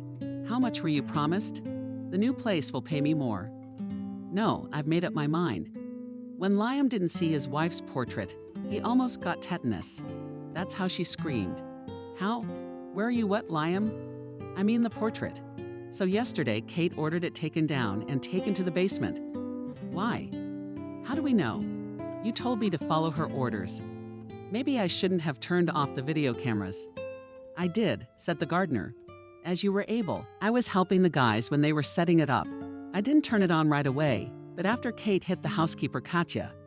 He put the portrait back up and apologized to his wife. Then he turned on the horror movie. That's what Nikolay the gardener called it. He watched and could not believe his eyes. No, it can't be. That's not his Kate. What is she doing? What's wrong with the portrait of his wife? When she came back from work and saw Liam, who she was expecting only in 3 days, she was frightened for some reason. Caustic, you're home so early. Everything went fine. From the side. She saw that the portrait of his dead wife was hanging in the same place again. Good for you for hanging it up. Your employees do whatever they want. I want to show you an interesting movie. Kostya, what kind of movie? Something interesting. But I don't know. First watch it and call me Kitty. I already asked you to do that. After watching it, she got up quietly. I should probably go pack my things. Good decision. When she left, Liam didn't see her. She called him a few more times, but he didn't pick up, and then he blacklisted her. That was how the method worked. He only now realized how different he and she were. Like day and night, like ice and fire. He had no one after Laureate for too long. And now Kate, a young, beautiful woman, but nothing in common with his wife. It seemed to him that Kate would bring him back to life, bring him back to remember how beautiful it is to belong to a loving woman who, with one look, makes you forget everything and be happy. But it hadn't happened. He wanted nothing now. There was shame in front of his wife and son for letting a horrible man into his heart. Nina met Liam at the mall. "Hello, good to see you." The woman smiled reciprocally. "In a hurry, maybe for a cup of coffee? It's been a while." "Come on," Liam started talking out of the blue. It was only at first glance that everything seemed so easy for him. 6 months of his life had gone into another, and it was heartbreaking. I mean, we broke up with Kate. Nina almost choked on her hot coffee. Liam was silent, but she did not rush him and waited patiently for the revelation. "Liam, I can see in your eyes that you are eternally lonely. I know how that feels. If you want to talk, I'll listen, but don't try to look old. No one wants that. It's stupid, isn't it? The hell with it. I'll tell you. Wouldn't it make you feel better?" After listening to Liam's story, Nina marveled at the method. Where did it come from, such a method? "It's my grandfather Ivan Ivanovich's method. It's how they tested my mother, and she passed with flying colors. And I did the same thing on my father's advice, but bummer. Kate didn't pass the power test. How'd she take it? I don't know. It doesn't matter anymore. I hope it's still a happy one. Liam, I wish you from the bottom of my heart to find your soulmate." Sincerely, said Nina. "I hope you will. Life is too short to waste it on those who only want money."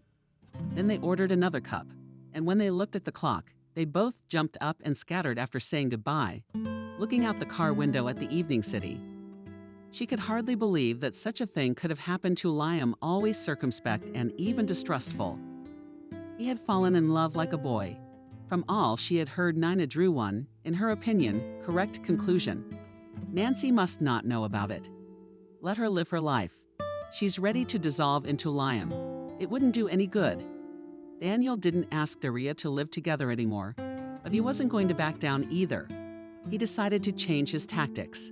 Indeed, he was paying too little attention to her. His friends were taking up all his free time. Nancy didn't mind, but she didn't trust him much either. She didn't know what a close relationship with a man was at all. No one's touched her, unless, of course, you counted Daniel. All her sexual experience had been reduced to a few kisses with him at the entrance. She didn't want to go any further than that, which made the young man very angry. Now he met her after work with flowers, and they went out for dinner or a walk. She was surprised at this change in her relationship with Daniel. "What's the matter with you? You become so alertly tender and affectionate. Does it scare you?" "It's more of a surprise, but I like it." He never came without a present. They were heartwarming trinkets, like a stuffed toy, a fortune cookie, or a big heart-shaped lollipop. I know she sits at the table a lot, so I made her a hammock under the table for her feet. And one day I brought her a card with 3 numbers 5520 written on it in Chinese. "You know Chinese?" Daria asked with interest. "No, but I know that on the internet, the Chinese use these numbers to indicate this phrase." 520 repeated the girl as if she was tasting it. "You can't guess." "No, unfortunately.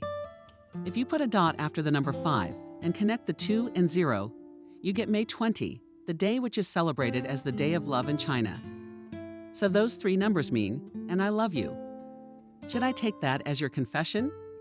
Yes, that's exactly what you should take it as, and pulling her to him, he kissed her. "Thank you for tonight. You surprise me every time. More and more. That's good. The guy's interested. Let's just say I like it." Already lying in bed, she thought that she had not answered anything to Daniel's confession. And if he had asked, what would she have done? Again, talking to herself, Nancy thought, "That's the kind of Daniel you could fall in love with. Yes, I'd say I love him too." She laughed and pouted. She didn't yet know this feeling of a beating heart and blushing cheeks, so she defined it as love. 3rd year, Nancy graduated with honors. She was the best. Thomas called and praised her for moving up to 4th year. "How are you doing?" "I'm doing okay. I can see a lot better. I'm not a great student, but you passed the session with no C's." "Well done, congratulations." She hadn't been to Thomas's for a long time, and he hadn't invited her or called her since then, for fear of getting under the hot hand and getting a portion of not very nice words. But he missed her very much, because he had learned a lot from the internet about where and who she worked. He would have liked to go out with her, invite her to the theater, but he couldn't. He knew she had a friend with whom she had been with for 3 years and was ready to hear the news about her wedding. Thomas knew that he would be very upset by the news, but as a man he would congratulate her. For himself, he decided that he would not go to the wedding. He would not be able to watch Nancy calmly with another man beside her. At the moment of such memories, he wanted to run away from his room, from this house, where everything reminded him of her. To his father, he could not say anything because he saw how he was going through his failed love. Maybe my father and I are one love, so we will never be happy with other women, Thomas thought sadly. That evening they took another long walk, talked about many things, and ate together all the Oriental sweets Daniel had given Daria. As they were saying goodbye at the entrance, a friend said, "Nancy, well, I guess it's time." She looked at him suspiciously and suddenly realized that she didn't know what he was talking about. "You're finally ripe for cohabitation." With those words, all the good things that had happened that evening vanished like smoke. "Daniel, I told you before, I don't want to cohabitate. I want a family, I want children, I want to be happy with you. The way people use to get married without cohabitation. I want to tell you again, if you expect me to agree to such a proposal, don't waste your time, I won't agree. I thought you loved me because it's impossible to spend so much time with someone you love. I do. Don't doubt it. I've told you before that you're a very smart girl." Turning around, he pulled her closer to him. "And you're not the only one." She raised her head to look him in the eye. "You think I could offer that to a woman I don't love? And when? And I think only the unloved. You could make such a humiliating proposal for a day. Let's take a break from each other, see how much we need each other's company. But I don't want a break from you." And he stood with his back to the front door so he wouldn't even leave. "I'm the one who should be offended that you so easily suggest not seeing each other. So you don't care about me and you can do without me." And he pushed himself away from the door and walked away. "Daniel, wait," shouted Nancy. "I like you very much. I even love you. But don't offer me any more cohabitation. It sounds disgusting to me, cohabitation." She made a grimace and laughed. "Okay, you're on board with that." And he pulled out a ring box. "Marry me." Daniel, right off the bat. Right off the bat. Soon it'll be 3 years since we've been walking around Washington. I don't even know if there are any places we haven't been. She put her arms around him and held him tight. "So you love me?" "You bet I do. I love you very much. You're so special. Only an idiot wouldn't love you. And I don't consider myself an idiot. But I don't know your family. And this is from mine. It's important to me. I must seem old-fashioned. But no offense, I was raised that way. Half my family. You know, the main fist, David. The second fist, Daniel Dmitrievich. Yours truly, and 2 more fists in the person of my mom, Miranda, and the younger fist of my brother James you'll find out next Sunday." "All right. Aha. And next weekend we'll go to my parents' house. They're simple people, hardworking and honest, not afraid. But you're not going to leave me to them," Nancy said. They stood in the driveway for a long time. There was much to talk about. But Auntie called home. "Alex, I think the whole house knows that Daniel proposed to you or said goodbye. Either come upstairs, stop this outrage." He took her in his arms again and their lips met, and they forgot everything Nina had just told them. Only then did they disperse to think alone about the changes that awaited them in the future. But what a habit to solve serious questions near the entrance, the woman resented. Is it really pleasant to have the whole house turned into one big ear? Nancy was so happy that she hugged her aunt and whirled around. "Look how pretty it is."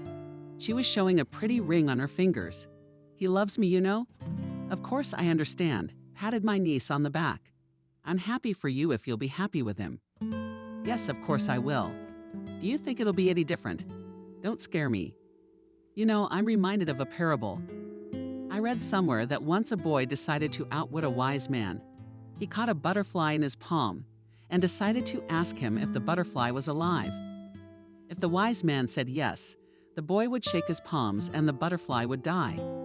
If not, he would open them and the butterfly would fly away. When he approached the sage and asked if the butterfly was alive, the sage replied, "Everything is in your hands. So, no matter what I think, everything is in your hands to build your happiness, and I am always there for you." Condition Alex couldn't. She smiled in the dark, looking at the stars, enjoying this beautiful night. Soon she would belong to Daniel, and a new family would be born. She envisioned herself in a white dress and the groom in a white suit. It would be the most beautiful wedding ever, the last thing on Nancy's mind. Before falling into slumber to meet Daniel's family, Doria was preparing like a sortie behind enemy lines, thought about his outfit, consulted with him about a gift for the future mother-in-law. Gift is difficult, Nina said. You should know what she's into. Daniel didn't tell you anything. He said that Miranda had filled the house with flowers and that they wouldn't have a place to live anytime soon. Well, said the aunt, let's add another flower to the collection. I think it won't take up too much space. Only it would be nice to have an original gruel to go with it. Then I'll go to the flower store. No. I have a woman who works for me who has a private collection of violets. She's been fascinated by them all her life. That's where we'll find the exclusives.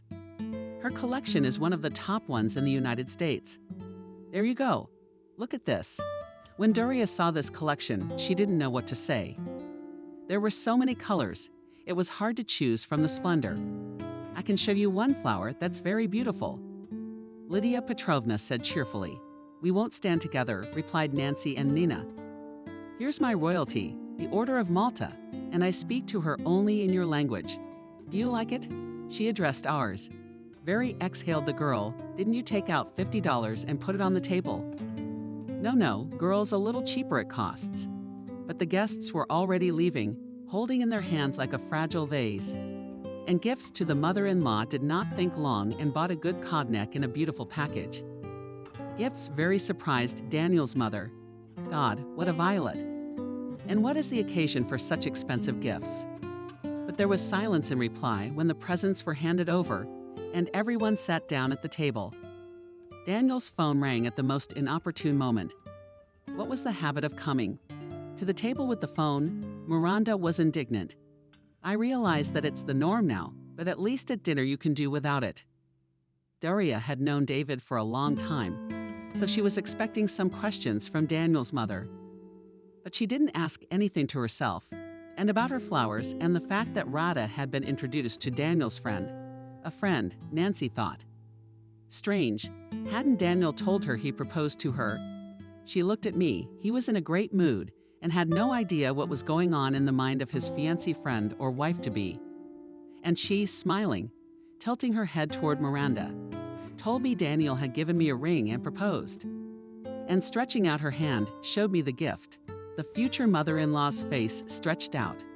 What proposal? Hands, not hearts. Didn't you tell your parents anything? Then why the show tonight? I'm so upset. All in good time. David looked at his son and said what he had in mind. He's getting married. He proposed to Nancy. She said yes. What's not to understand? Why do we have to hear about our son's fateful decision from a stranger? He's been going crazy with the women, said the still silent James, Daniel's younger brother. What women? Watch your mouth, Daniel whispered. Doria furrowed her eyebrows. After watching the whole spectacle, with horror she pulled herself together. Calmly she stood up and took the ring off her hand and without saying goodbye, walked towards the exit. Daniel ran after her and her parents heard a ringing slap from the hallway. The door slammed shut and the apartment was dead silent. I warned you, the father began. Leave that girl alone. She's not for you. She's a diamond in need of a proper right. But not you. I told you. So what? So what if I like her? It's just that men only want what they have to get, and the harder we work for it, the more it costs us. That's your case. Don't go near that girl. Don't wrap your arms around her like you've hugged dozens of other women. I haven't hugged anyone for a long time. I only have one. Well, according to your investigation, I guess she doesn't need one at all anymore. You're my son, and I love you. You have a bright mind, and you could accomplish a lot in life, but you're not choosy. Unfortunately, I didn't notice when you got so down. After school, I loosened my fist, and it showed a huge fist cleaner. If my son was standing nearby, shoved it right under his nose. Get out of my sight and don't touch that girl again. And the girl ran from Daniel's house without even seeing where. And just when she felt her heart was about to jump out, she stopped. Seeing suddenly and realizing that she was in an unfamiliar area immediately called. They almost sobbed. Nancy said, "I'm lost. What am I supposed to do?" "Stay where you are. I'll be right there." Half an hour later, Nina's car was in front of Nancy.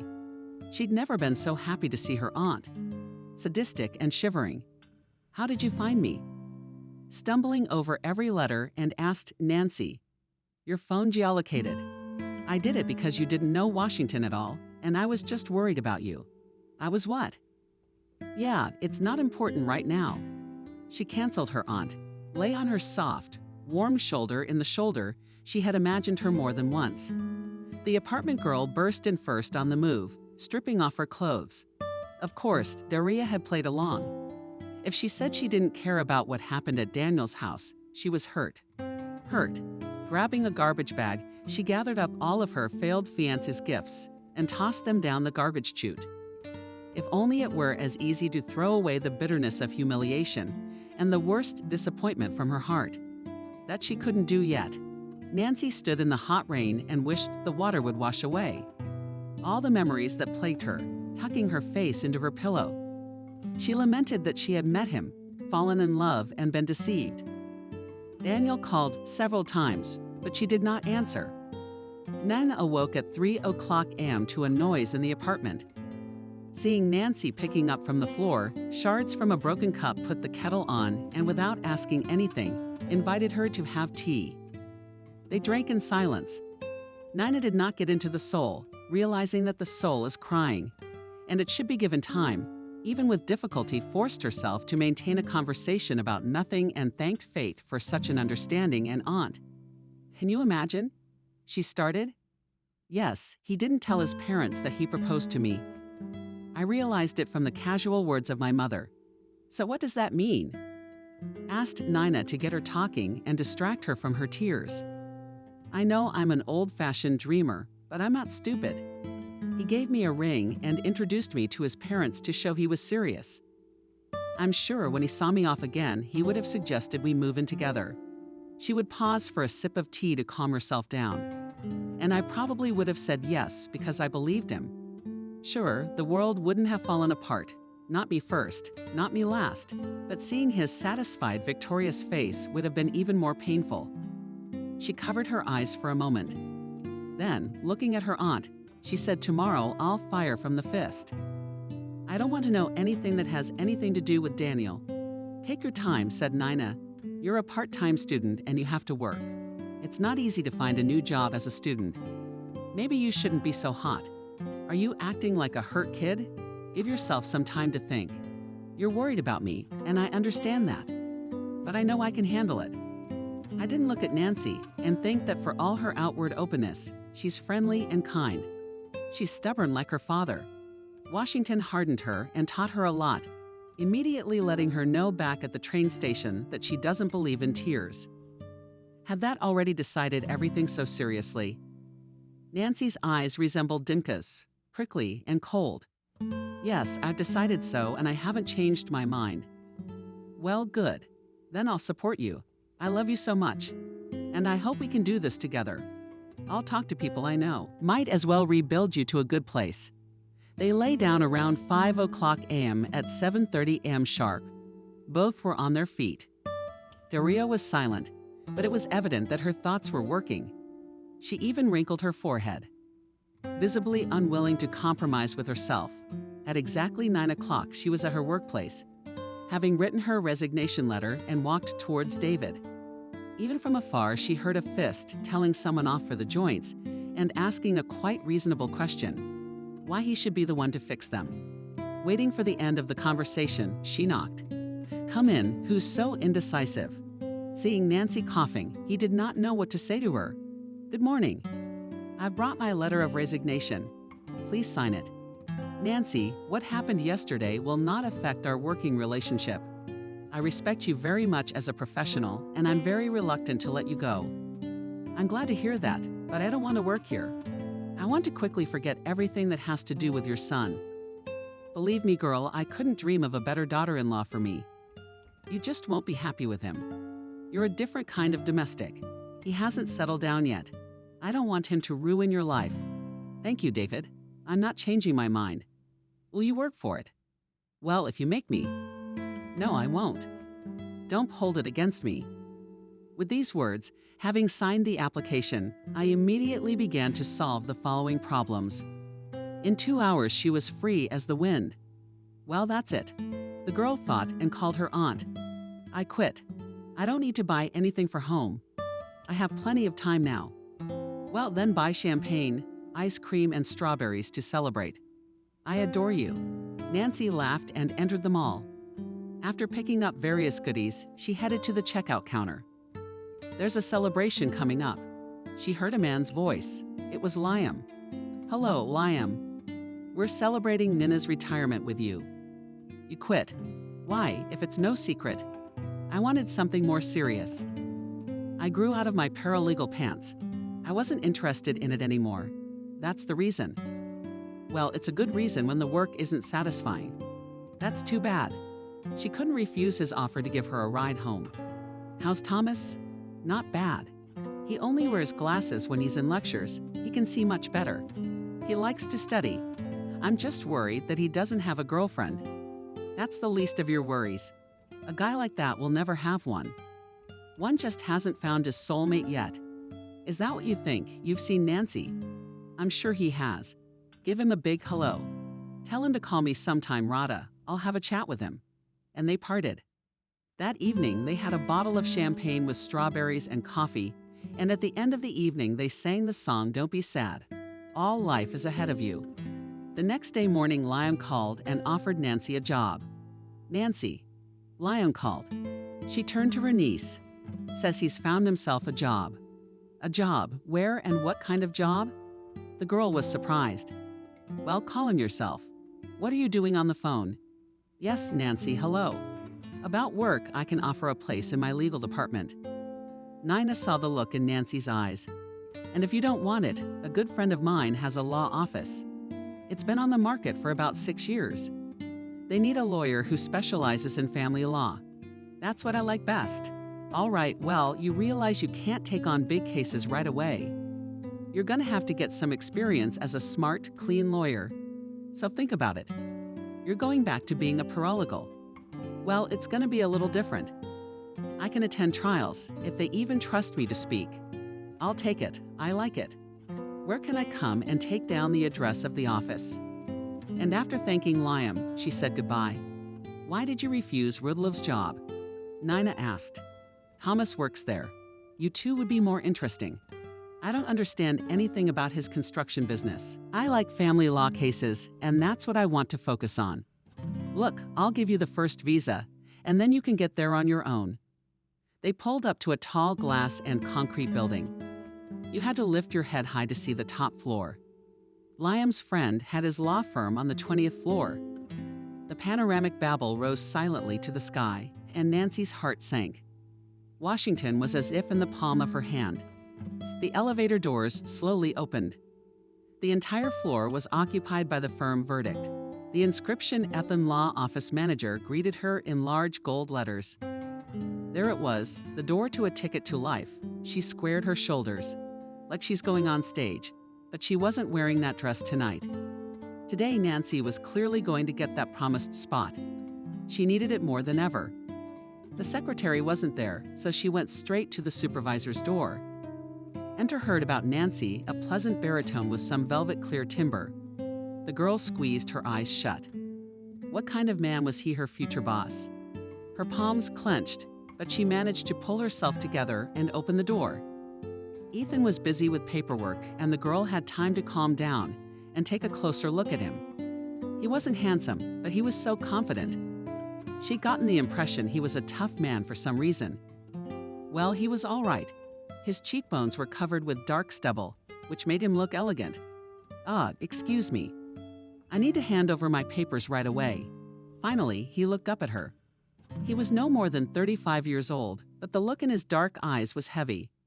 Her palms were sweating again. She didn't know where to put her hands. Listening to you, he said, standing up and offering his guest a chair. I want to work for you as an assistant family law attorney. He looked at her, barely holding back a smile. What makes you think that's what we need? Well, how did Liam give me your coordinates? A. But this is different. I owe him a lot, and his request is almost in order. Go to the personnel office, and I'll call there tomorrow at 9 a.m. We'll be expecting you. And today is a good day to commend your zeal. You can do it today. Betty, would you come in here, please? I'm about to introduce you to the best lawyer in the world, and you can learn a lot from her. Listen to every word she says, and soon you'll be known as the best family law attorney I know. I can do that. Ethan's ajar. You need a door. Here's Betty, your assistant. Anything you need, we'll take care of instantly. She smiled a pleasant smile, examining Nancy from head to toe.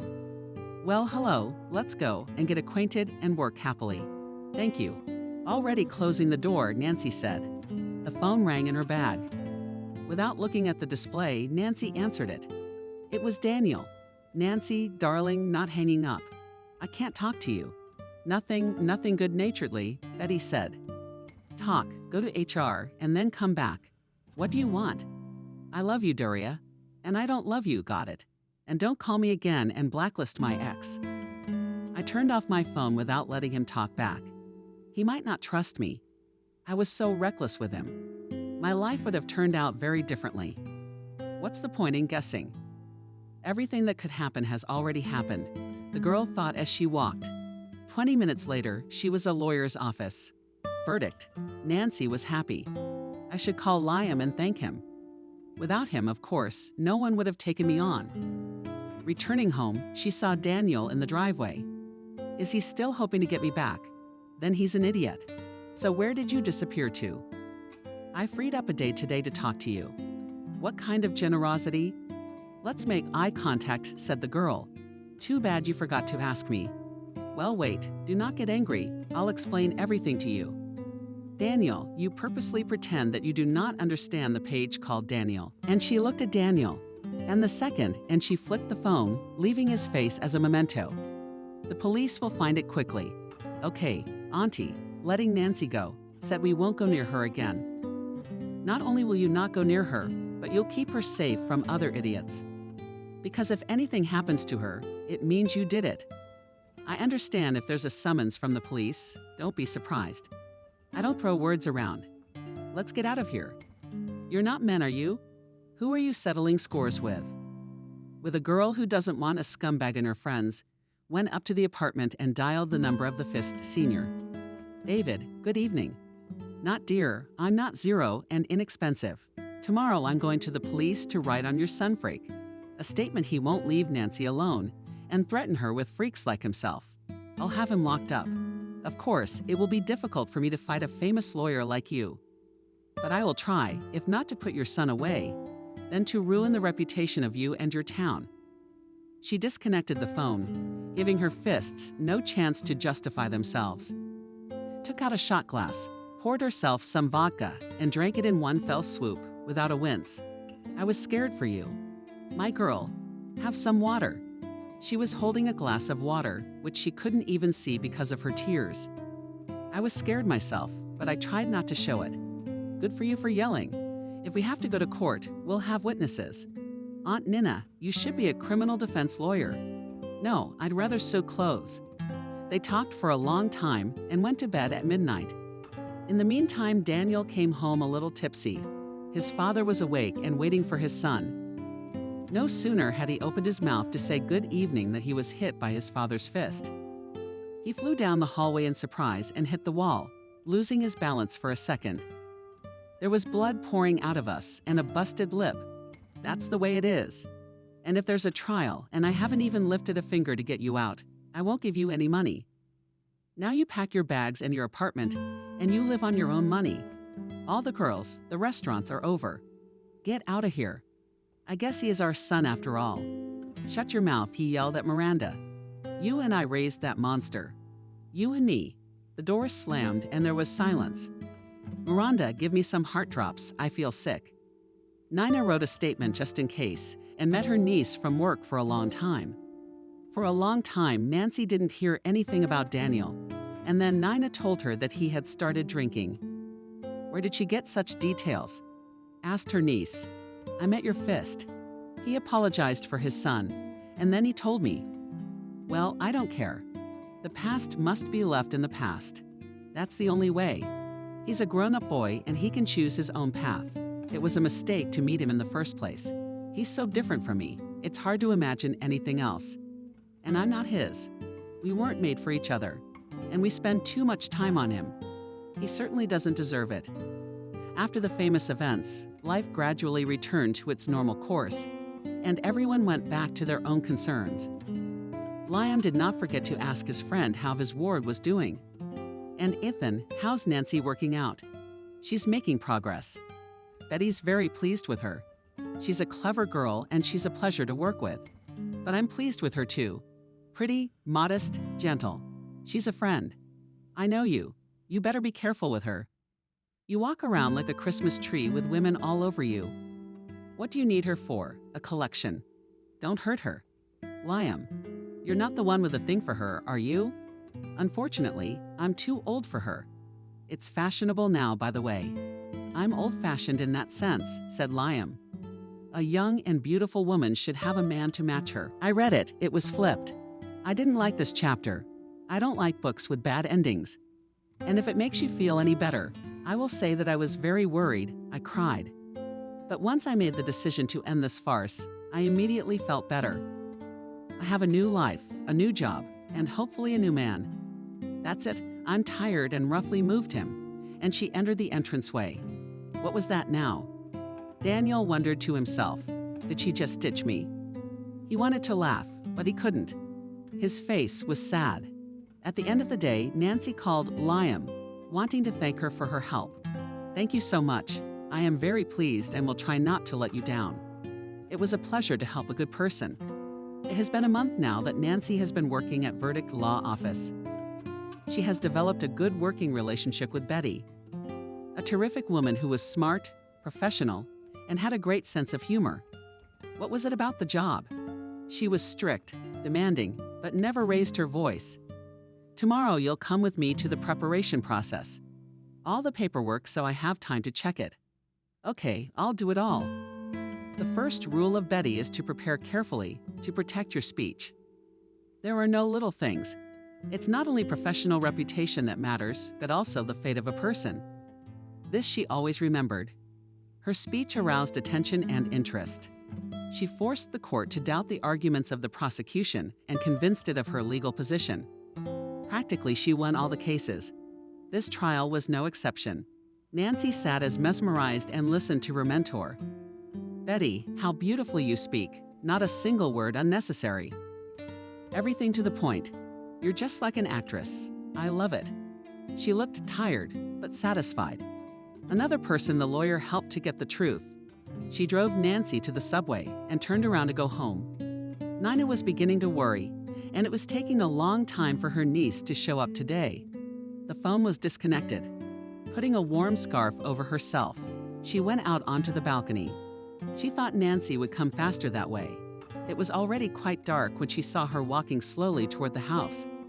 Thank God everything is okay, Nina thought. But she heard Daria talking to someone outside. Did you call for help today? She's to Daniel and you. Good evening, my love. I'm not your favorite and certainly not yours. Let me through. Wait, don't be in a hurry. I've waited 2 hours for you for nothing. And I told you last time, you don't have to come here and wait. You and I have made up our minds. No, you decided, but not me. You can't do this to me. I don't like it. What do you want? Tell me exactly what you want, and I'll be on my way. Do you know what I want? Nina was on the balcony, not knowing what the right thing to do was.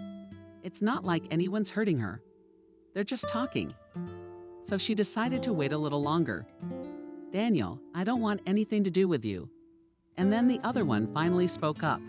But she doesn't want you anyway. She's fine. And I think I can do her. You didn't get squeamish after me. Daniel asked cheekily. Why did you sleep with her? Nick said in surprise.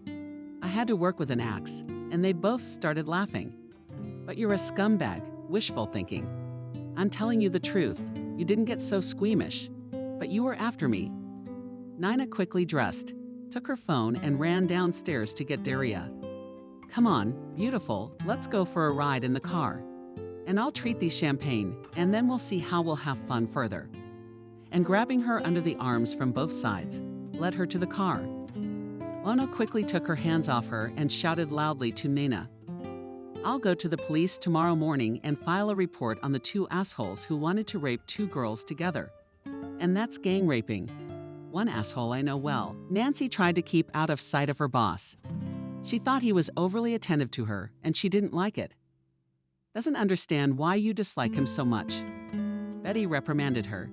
"Sounds like a normal man to me. I'll admit, spoiled by women's attention, he can be a bit of a show-off. But admit it. Intelligent, educated, successful, and to my taste, handsome. What's his charisma when he's in court?" All the women cry.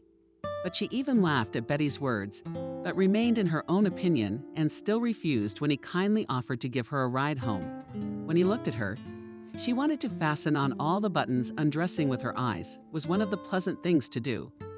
It was like flirting, and he was enjoying it. Only Nancy didn't like it very much. The girl was not blind, not deaf, not stupid, and understood perfectly well why all these persistent advances, these unequivocal glances, and the invitation for a ride. Her opinion that men like Ethan needed other women, more elegant, more experienced, to match such intelligent, successful, and interesting men had not changed. She was afraid of appearing plain, unexciting. And that was what scared her the most. Ethan was her superior, she her subordinate.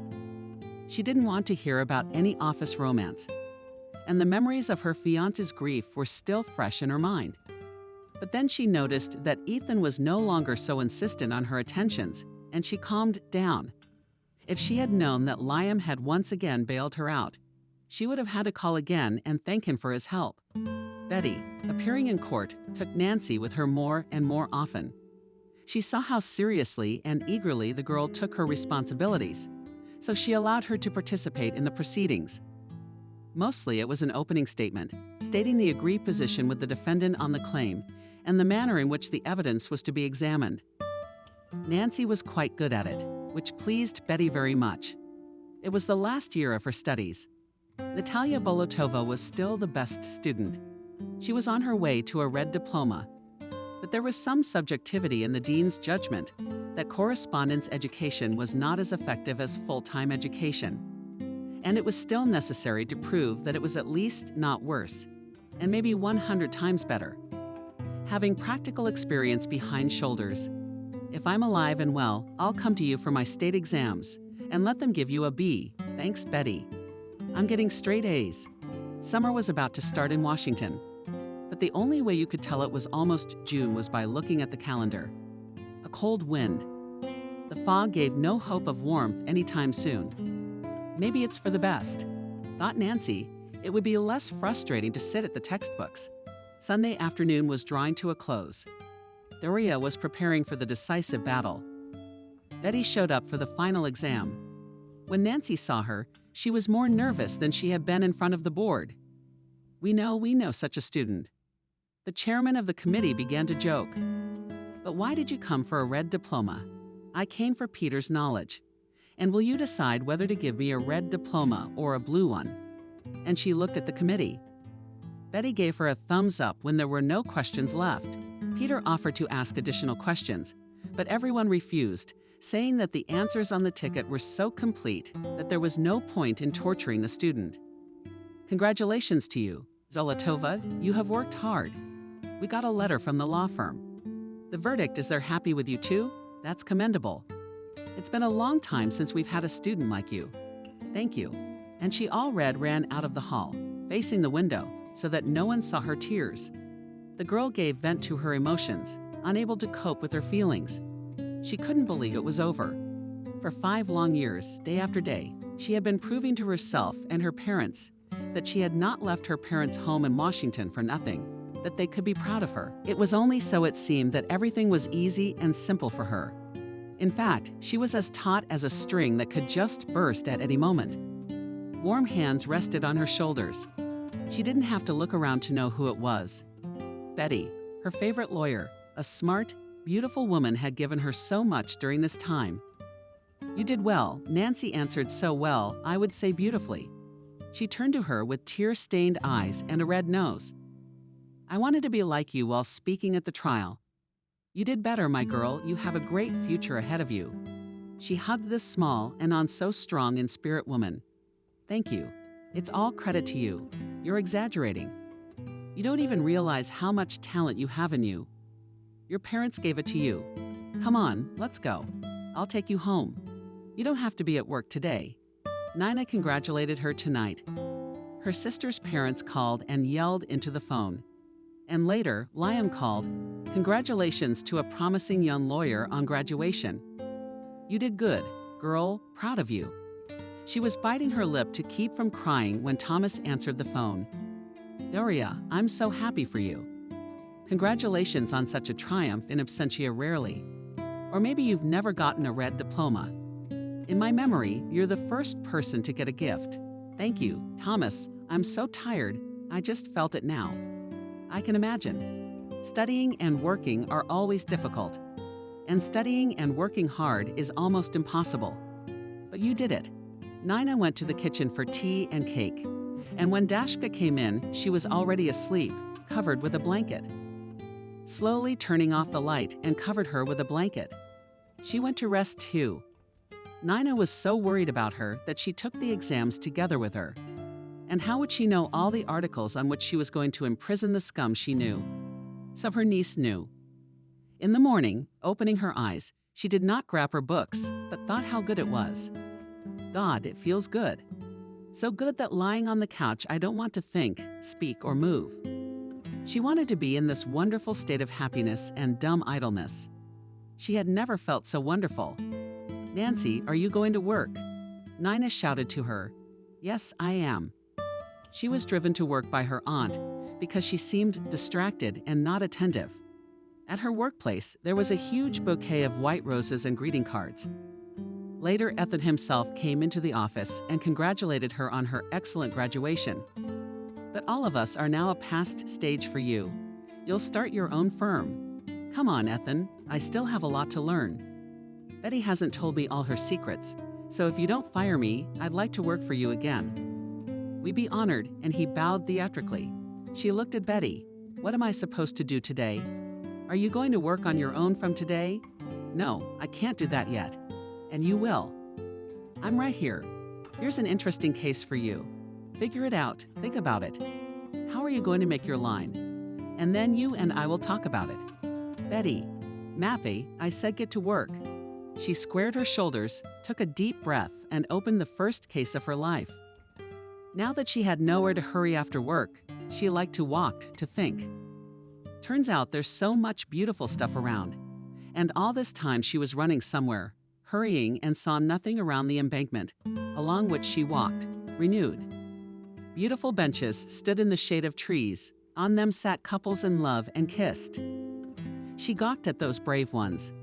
Guys, when she came back to her senses, Thomas was standing in front of her with a girl. She was holding him under her arm and his hands were in his pockets. "Also hello," shouted the young man loudly. "Hello, Thomas." A very different man stood before us. It was no longer that subtle boy who was afraid to let go of her hand, but a man interesting, intelligent, tall, well-groomed, and handsome young man with his dark hair played by the wind. He was wearing glasses and a sun that was very stilted. "I can't see your eyes," the girl said.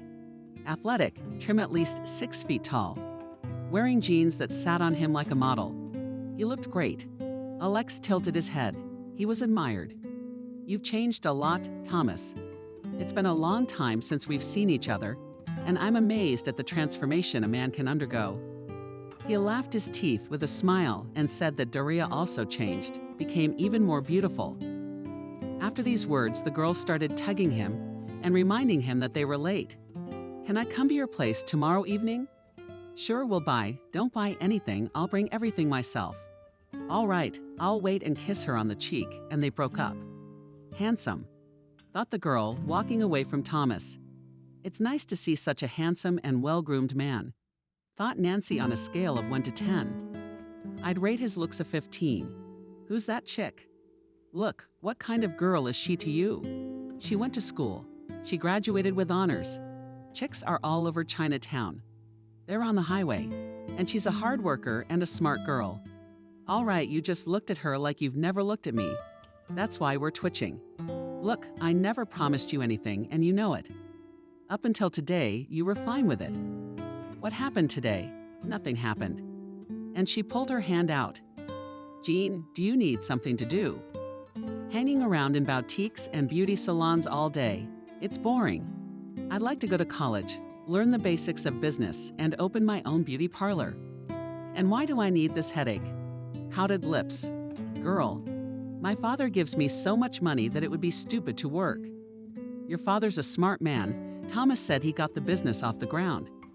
What can you do for yourself? Nothing. Also, maybe she's already a lawyer. Or maybe you've had enough. I hope you're kidding. It takes a relationship to get bored, which you and I don't have and can't have. We always have been and always will be friends. I get it. Let's go get you some ice cream. And this Nancy is yours. You like her? You can't not like her. Yeah, fuck you. The girl was turning around. I'll go get her and kiss her ass. I don't want you, asshole. How tall are we in this relationship? Thomas remarked.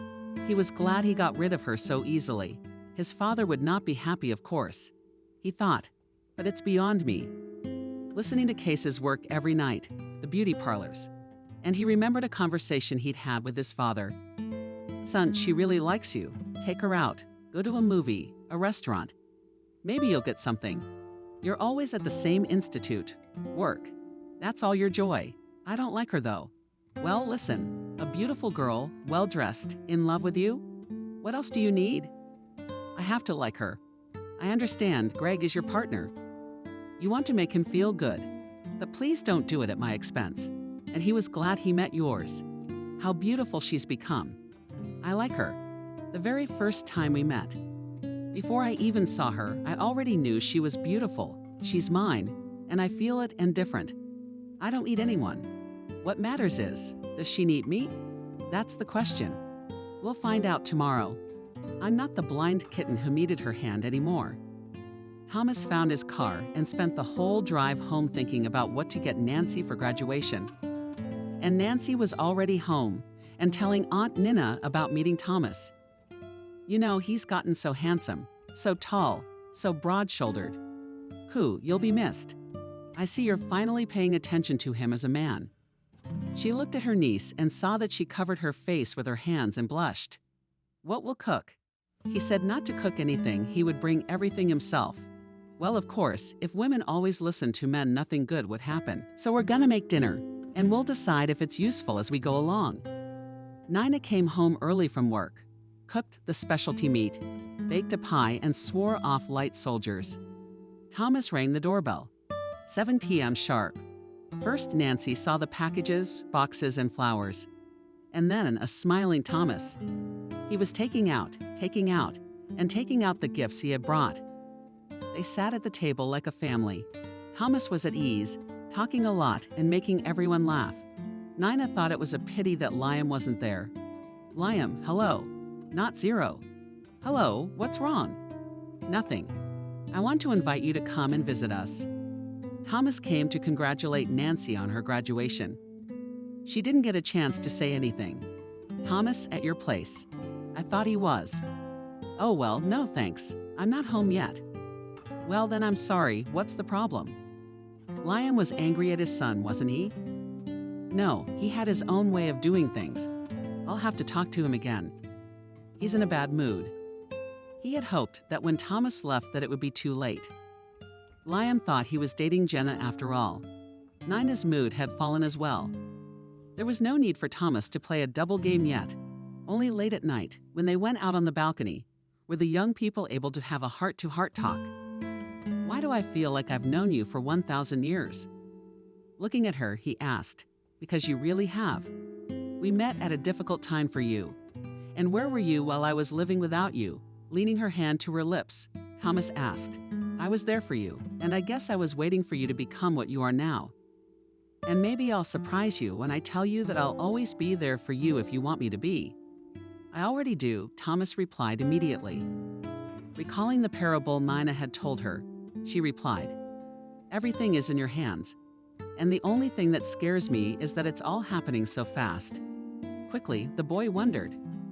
I've been pining for you for 5 years. Don't tell me you haven't noticed. I won't say flirtatious under his scrutiny, Nancy said. Because I did notice something, but it wasn't the time. Then you took offense at me and didn't call for a long time. And then we were both busy. Yeah, I was studying. And you're Daniel. At the mention of that name, Daria shuddered, unable to cope with her emotions, put her hand on her chest, and took a deep breath. Please, don't ever think of him again. Okay, I won't, even though I've been following him on social media. He's going through a rough patch, but I'm guilty of something too. Never blame yourself, he argued, emotionally confident. He's just weak and a coward. He should have at least admitted to himself that he wasn't worthy of you. You were just too good for him and could do without it.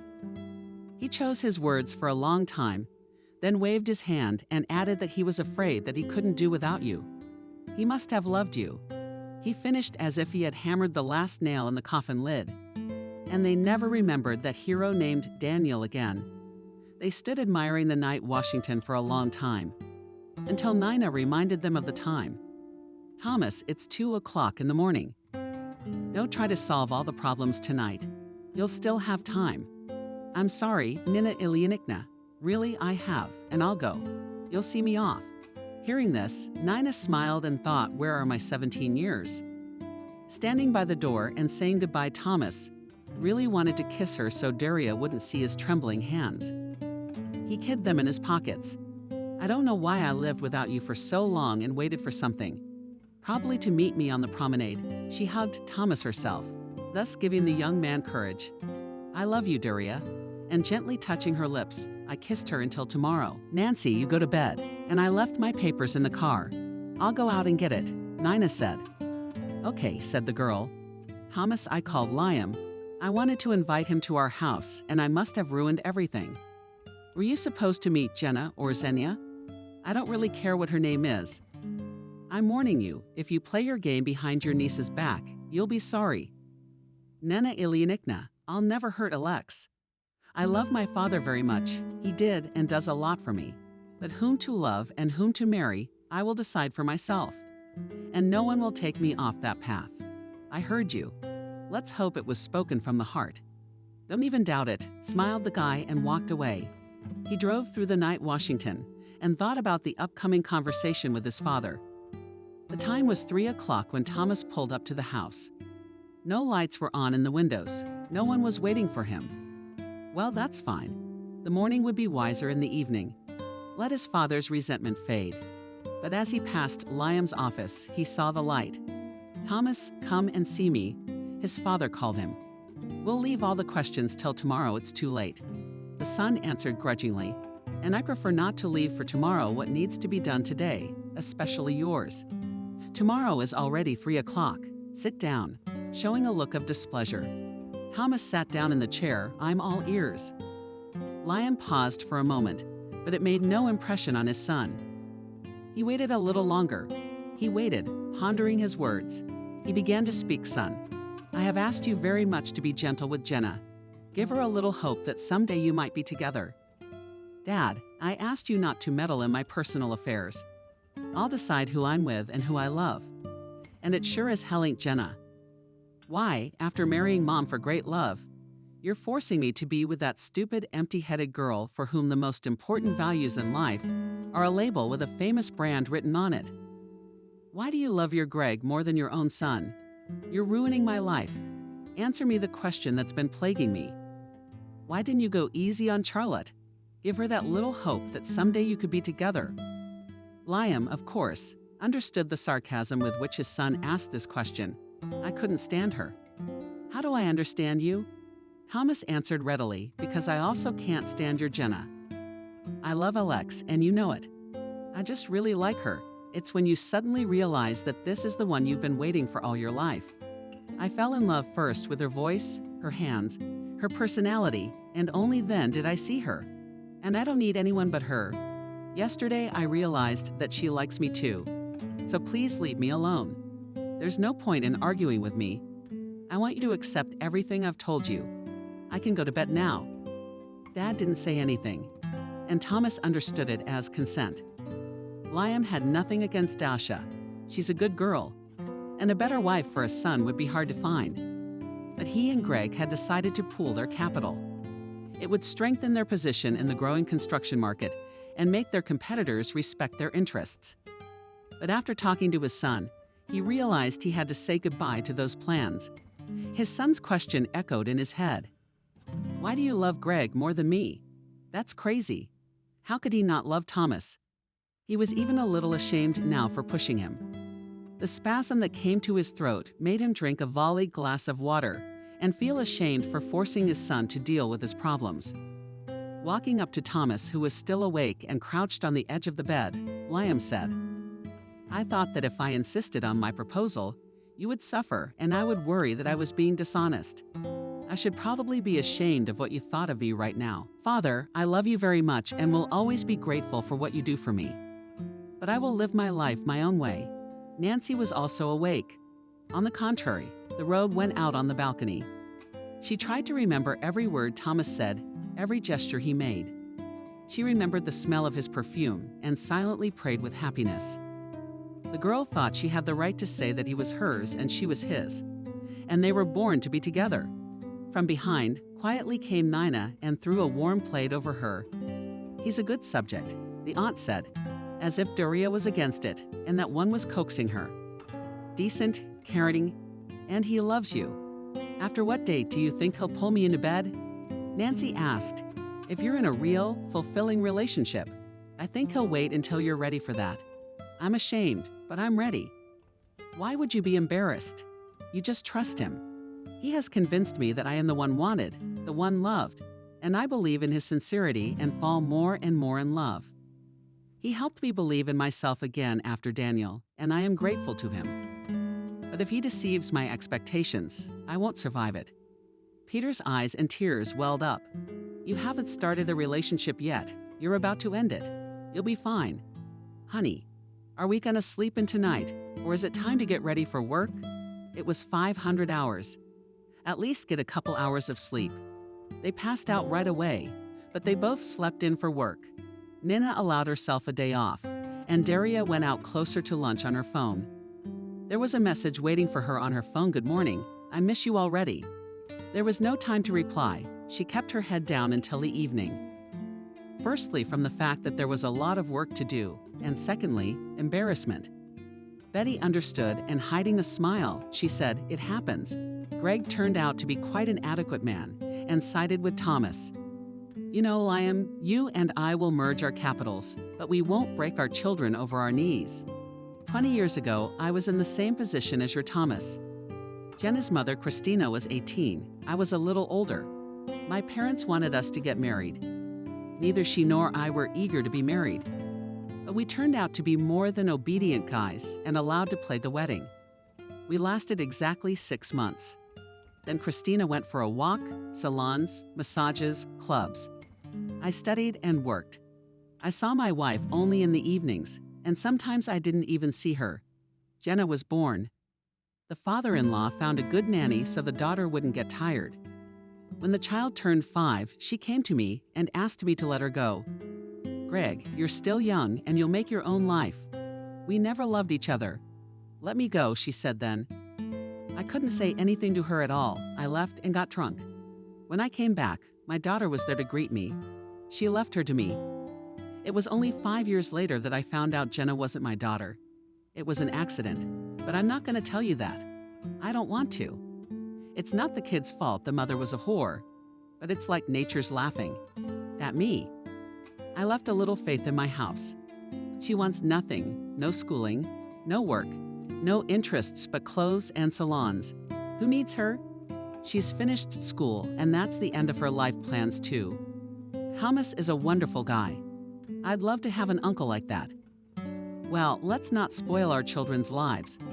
I, like you, realize the absurdity of what we're doing. Hearing his friend's story, Liam was dumbfounded by such a revelation. Does Kate live with you? Are you married? He asked. Kate is a wonderful woman, Greg replied. Kind, affectionate, the exact opposite of Christina. I love her very much. but Jenna does not accept her. She behaves abominably, humiliates her, just squeezes her out of the house. That's what I did on the spot. You hurt the woman you love. That's what I did. Talked to her, brutally conditioned her, and she went to her grandparents to live. They don't know she's not your real daughter. Yeah, I told them when they started telling me I was kicking my daughter out of the house. Well, after that news, they haven't called in a week, and Jenna hasn't shown up. So maybe it's for the best? Liam asked. I think so too. She's a grown-up girl. She can provide for herself. I'll help her, of course, but let her live separately. I also want to have a real family and children, if I can. Kate's 8 years younger than me, and she could still be a mother. I was much happier than you, friend, smiled Liam. A favorite wife, a favorite son. But the happiness was short-lived. But you found the one you loved, and I still can't. You're mine, no contest. Thomas has a girlfriend. There's Nancy, his ex-nurse. Remember I told you about the girl who brought her son back to life? Yeah, I remember. But she even graduated with honors, works as a paralegal. It's rare to find so many good qualities in one person. Smart, beautiful, kind, decent. And you're not in love with her yourself. Greg smiled. Liam answered me right away, and I'll tell you honestly, it's hard not to fall in love with her. But I could never ruin my son's feelings. I'm a grown man, and it's easier for me to deal with feelings. It's not his first. Let them be happy. That's the honorable thing to do. I just don't know if it's right, but it's up to you. And Thomas enjoyed each other's company. He was in a hurry to go on a date with a girl. I'm sorry, I still haven't asked what your favorite flowers are, he said, handing over a bouquet of daisies. The ones you give. This is my favorite. Overgrown from the middle of the bouquet, Nancy replied. They sat in a cafe opposite each other, and the girl, looking at Thomas, thought that she could not be without this open and handsome young man. And the fear of losing him echoed with strong blows on her left side. Probably so secure, fear strikes when you realize there is something to lose. She was back at the cafe when she felt a shake on her arm. Nancy, where are you? Where did you run away from me? I'm just here thinking. I told you I'd always be here for you, and if you wanted me to be. I already want to be there for you. I want to be together. What does that mean? The girl was surprised. It means I'm offering you to be my wife. You know what you're going to say. I won't. She interrupted him. It means that, doesn't it? Yes, I agree, Thomas. Except, of course, it won't be tomorrow. I have to meet my parents, get ready for the wedding. It'll be my first and my last. I understand. Let's start by meeting my parents. Daria couldn't hide her smile. Okay, let's do that. Coming close to midnight, Nancy told Nina that she was getting married. You're crazy. You just started dating, and already you're getting married. I'm completely helpless to his charm, and I couldn't say no. I love his shadow, and I don't want to live without him. Tomorrow you and I are going to meet his parents. And the girls, as if on cue, laughed together. Dad, my fiancée is coming over tonight to meet you. Who is she? Liam asked in surprise. Daria. Liam couldn't hide his surprise. Are you kidding? Why make a comedy out of a serious matter? Don't we know Alex? Come with her to her grandmother's. We'll introduce them to Grandpa better. I don't have to. I'm meeting with a very big client tonight. Where are you sending me to try the method? I don't think you'll be able to use it. But they'll look at your fiancé. They are also members of our family, so they have a right to meet their future relative. Well, I'll go to my grandfather's since I haven't been there in a while. That's right. I'll call them so they can set the table. At least it's sweet. Well, I'm off to work, and they said goodbye, so the son has decided to get married. The man behind the wheel of the car was pondering. He hadn't consulted or talked. He decided it all by himself. Where are they going to live? If he's so independent, he must have found something. And me. And you, Liam, you'll live alone in a 3-story house. Maybe we should sell this house for the hell of it. It was built for a big family of future children and grandchildren. And now you're all alone. Not enough to feel sorry for himself. He heard the sounds of klaxon, and they were different in volume, in melody. It turned out that by hesitating, he was holding up traffic.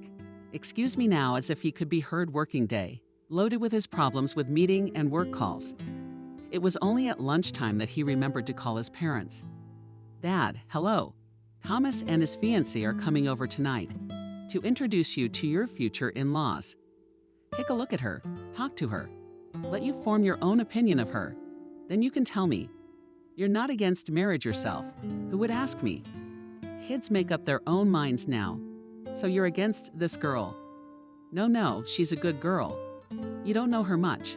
She's Thomas' ex-nurse." "The nurse? What, he couldn't get anyone else for his wife?" "Dad, she's not a professional nurse. She needed a job while she was preparing for college." "And did she?" "Yes, she graduated with honors, and now she's working. But that's something in her favor." "All right, son, let's take a good look at the future daughter-in-law. Let's set the table and have some tea. What else are you going to serve my grandson? We'll decide." To her great annoyance, Nancy was not ready to meet her narrow-minded elders. She had hoped to have a fun an evening at the table with Liam and Nina. She had expected more of a show from this introduction. But apparently, everything was decided there without her. "I don't know what you're so worried about. What could happen over a cup of tea? They're not going to kill you. My grandparents are worldly, and they're bound to like you." All she could think about was how stiff she would feel, knowing how strict these people were and how they would take the news that their grandson was getting married. When they pulled up to the house and were greeted, it was a good thing Thomas was holding her hand, or she wouldn't have known where to put her hands at all. "Hello," Nancy said. "My name is Nancy, but Thomas likes to call me Nancy, and I don't mind." She fell silent, and the two of them stared at her without letting go of her eyes. "But something we had, but what's keeping us at the door? Or are you not happy to see us?" "Yes, of course, please come in." Thomas introduced the grandparents. Once again, said Nancy, "The fighter decided to get married and made our proposal, to which she agreed." "And how long have you known this girl?" asked the grandfather. 5 years already. But it's not like you've been dating for 5 years." Nancy understood where he was going and shook Thomas' hand under the table and began to speak. "Surely you know the circumstances under which we met." "Yes, we see each other very little, if you think me frivolous." "I can understand that. But I love Thomas, so I agreed to his proposal." "Well, let's have tea," Grandma said, sensing the growing tension. There were interesting conversations around the table that evening, and they could well be called a family. Nancy had no idea that Anthony was such an interesting storyteller. And Maria was laughing. Unbidden, Nancy talked about her family, about the aunt she was staying with, and her little sisters about how much she loved her profession. Honestly, with observance of all ceremonies, the young people drank tea, answered all questions, and there was no reason to linger any longer in this hospitable house. In parting, Grandfather said that Thomas had good taste and hugged Nancy and wished her happiness. The table in Liam's living room was festively set. Nina and Nancy were expected tonight. Even in the morning, Liam had given the orders and now watched as they were carried out. The guests had arrived without delay. Now Liam noticed Nina had been living like a recluse since Michael's death. But she's a beautiful woman and smart, running her own business and carrying on her husband's work. "Hello, come in." And he invited everyone to the table. At first, there was some tension. Everyone was silent, staring at their plates, but Thomas diffused the situation. "Alex, I bought you a ring," and he put it solemnly on your finger. "Because I want to live a long life with you. I want your children to be as beautiful as you are, to grow up to be decent people. And for that you must tell me again if you are ready to marry me." She didn't answer immediately, not because she had changed her mind, but because she was wiping away her tears. Liam looked up at her and waited for an answer. "Yes, I agree. I am the happiest man in the world," Thomas said and filled the glasses with champagne. Nina raised to make a toast but was distracted by the ringing of the phone.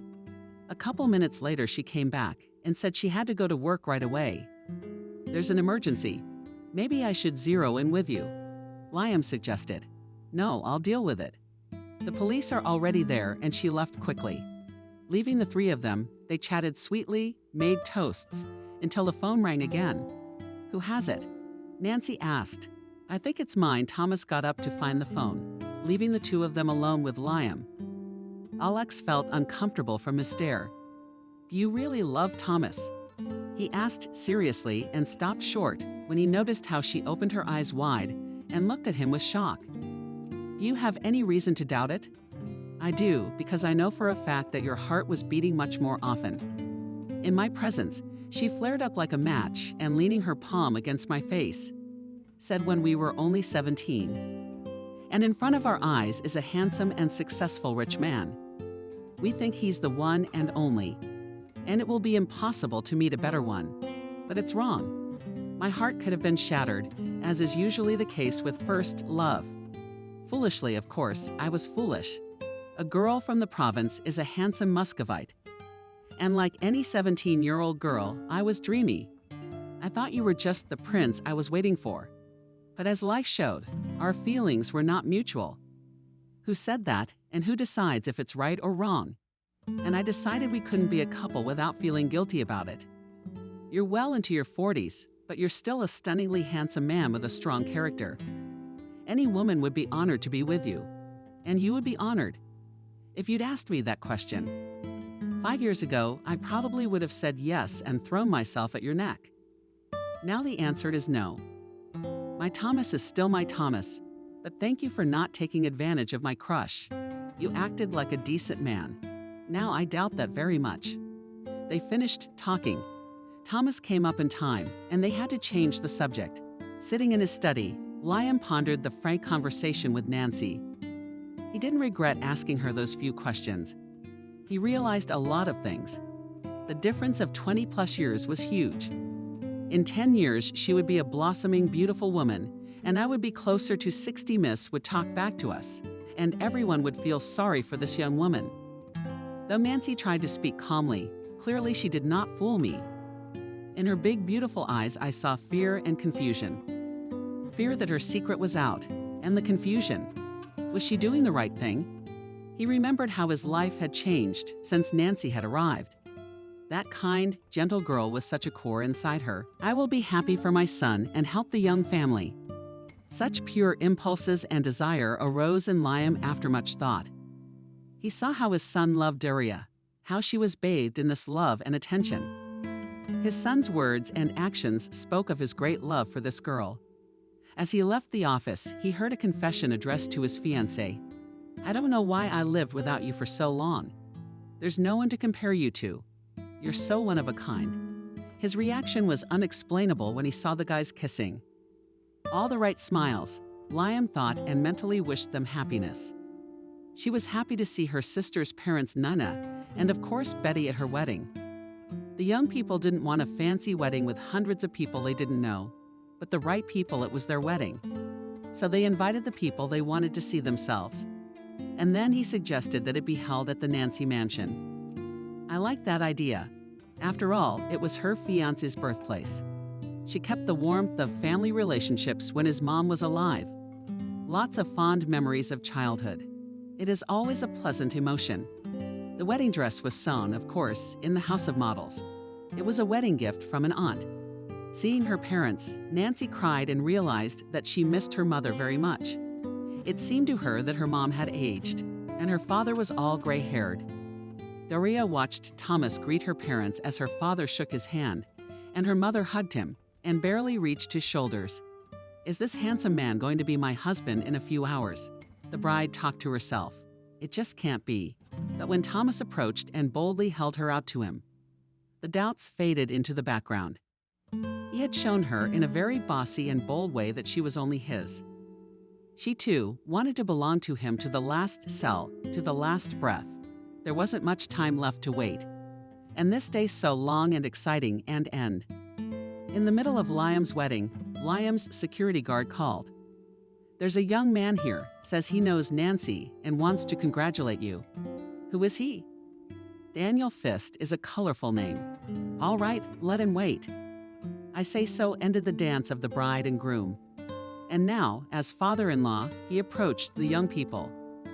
Nancy, Daniel Fist is here to congratulate you. Come out to him. The girl grabbed Thomas by the arm and looked into his eyes. Why are you so scared? Let's go together and don't be afraid of anything. Dashka, where are you going? Asked Nina. Their Daniel came to congratulate. I'll go with you. Maybe he forgot something, so I'll remind him. Hearing these words, Liam was not left out. So the four of them went out to congratulate. The men were the first to come out. Where is Nancy? Daniel asked.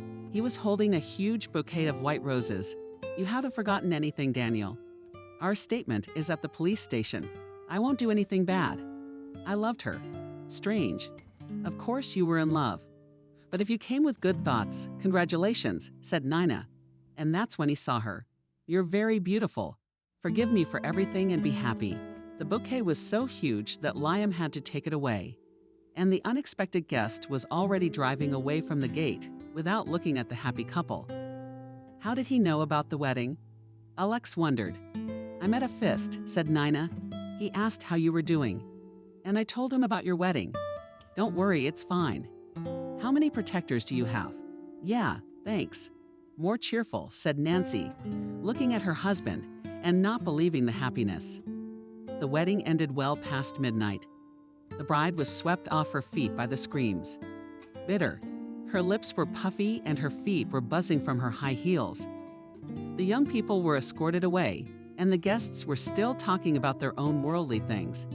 A timid ray of light penetrated through the curtains, and it was clearly visible how her hair was placed on the pillow, and a light blush decorated her face with a thin blanket, in which she managed to twist, turning over on the other side, outlined the smooth curves of her figure. Thomas has been awake for a long time and admiring his beautiful wife. I am like a fool, lying next to her in the silence. I am absolutely infinitely happy. I'm loved. I'm in love. What could be better? Good morning, my husband. Hello, my good man. It was unusual for them to feel in a new capacity. After a quick shower, they went downstairs to meet their guests. Good morning. Hiding behind my husband now, said Nancy. I didn't give you a present yesterday, said Liam. Here are 2 vouchers for Bali departure. I'll drive you to the airport tomorrow morning. Thomas shook his father's hand, and Nancy walked over to him and stood for a few seconds in confusion. When she got up on her toes, she kissed him on the cheek. Thank you for the gift. Have a rest, said the father. When they returned from their vacation, the young ones wanted to rent an apartment and live separately. When Liam heard this, he was upset. Why do you have to pay money to some uncle? Don't you have enough room in your house? Or am I in your way? He asked with resentment.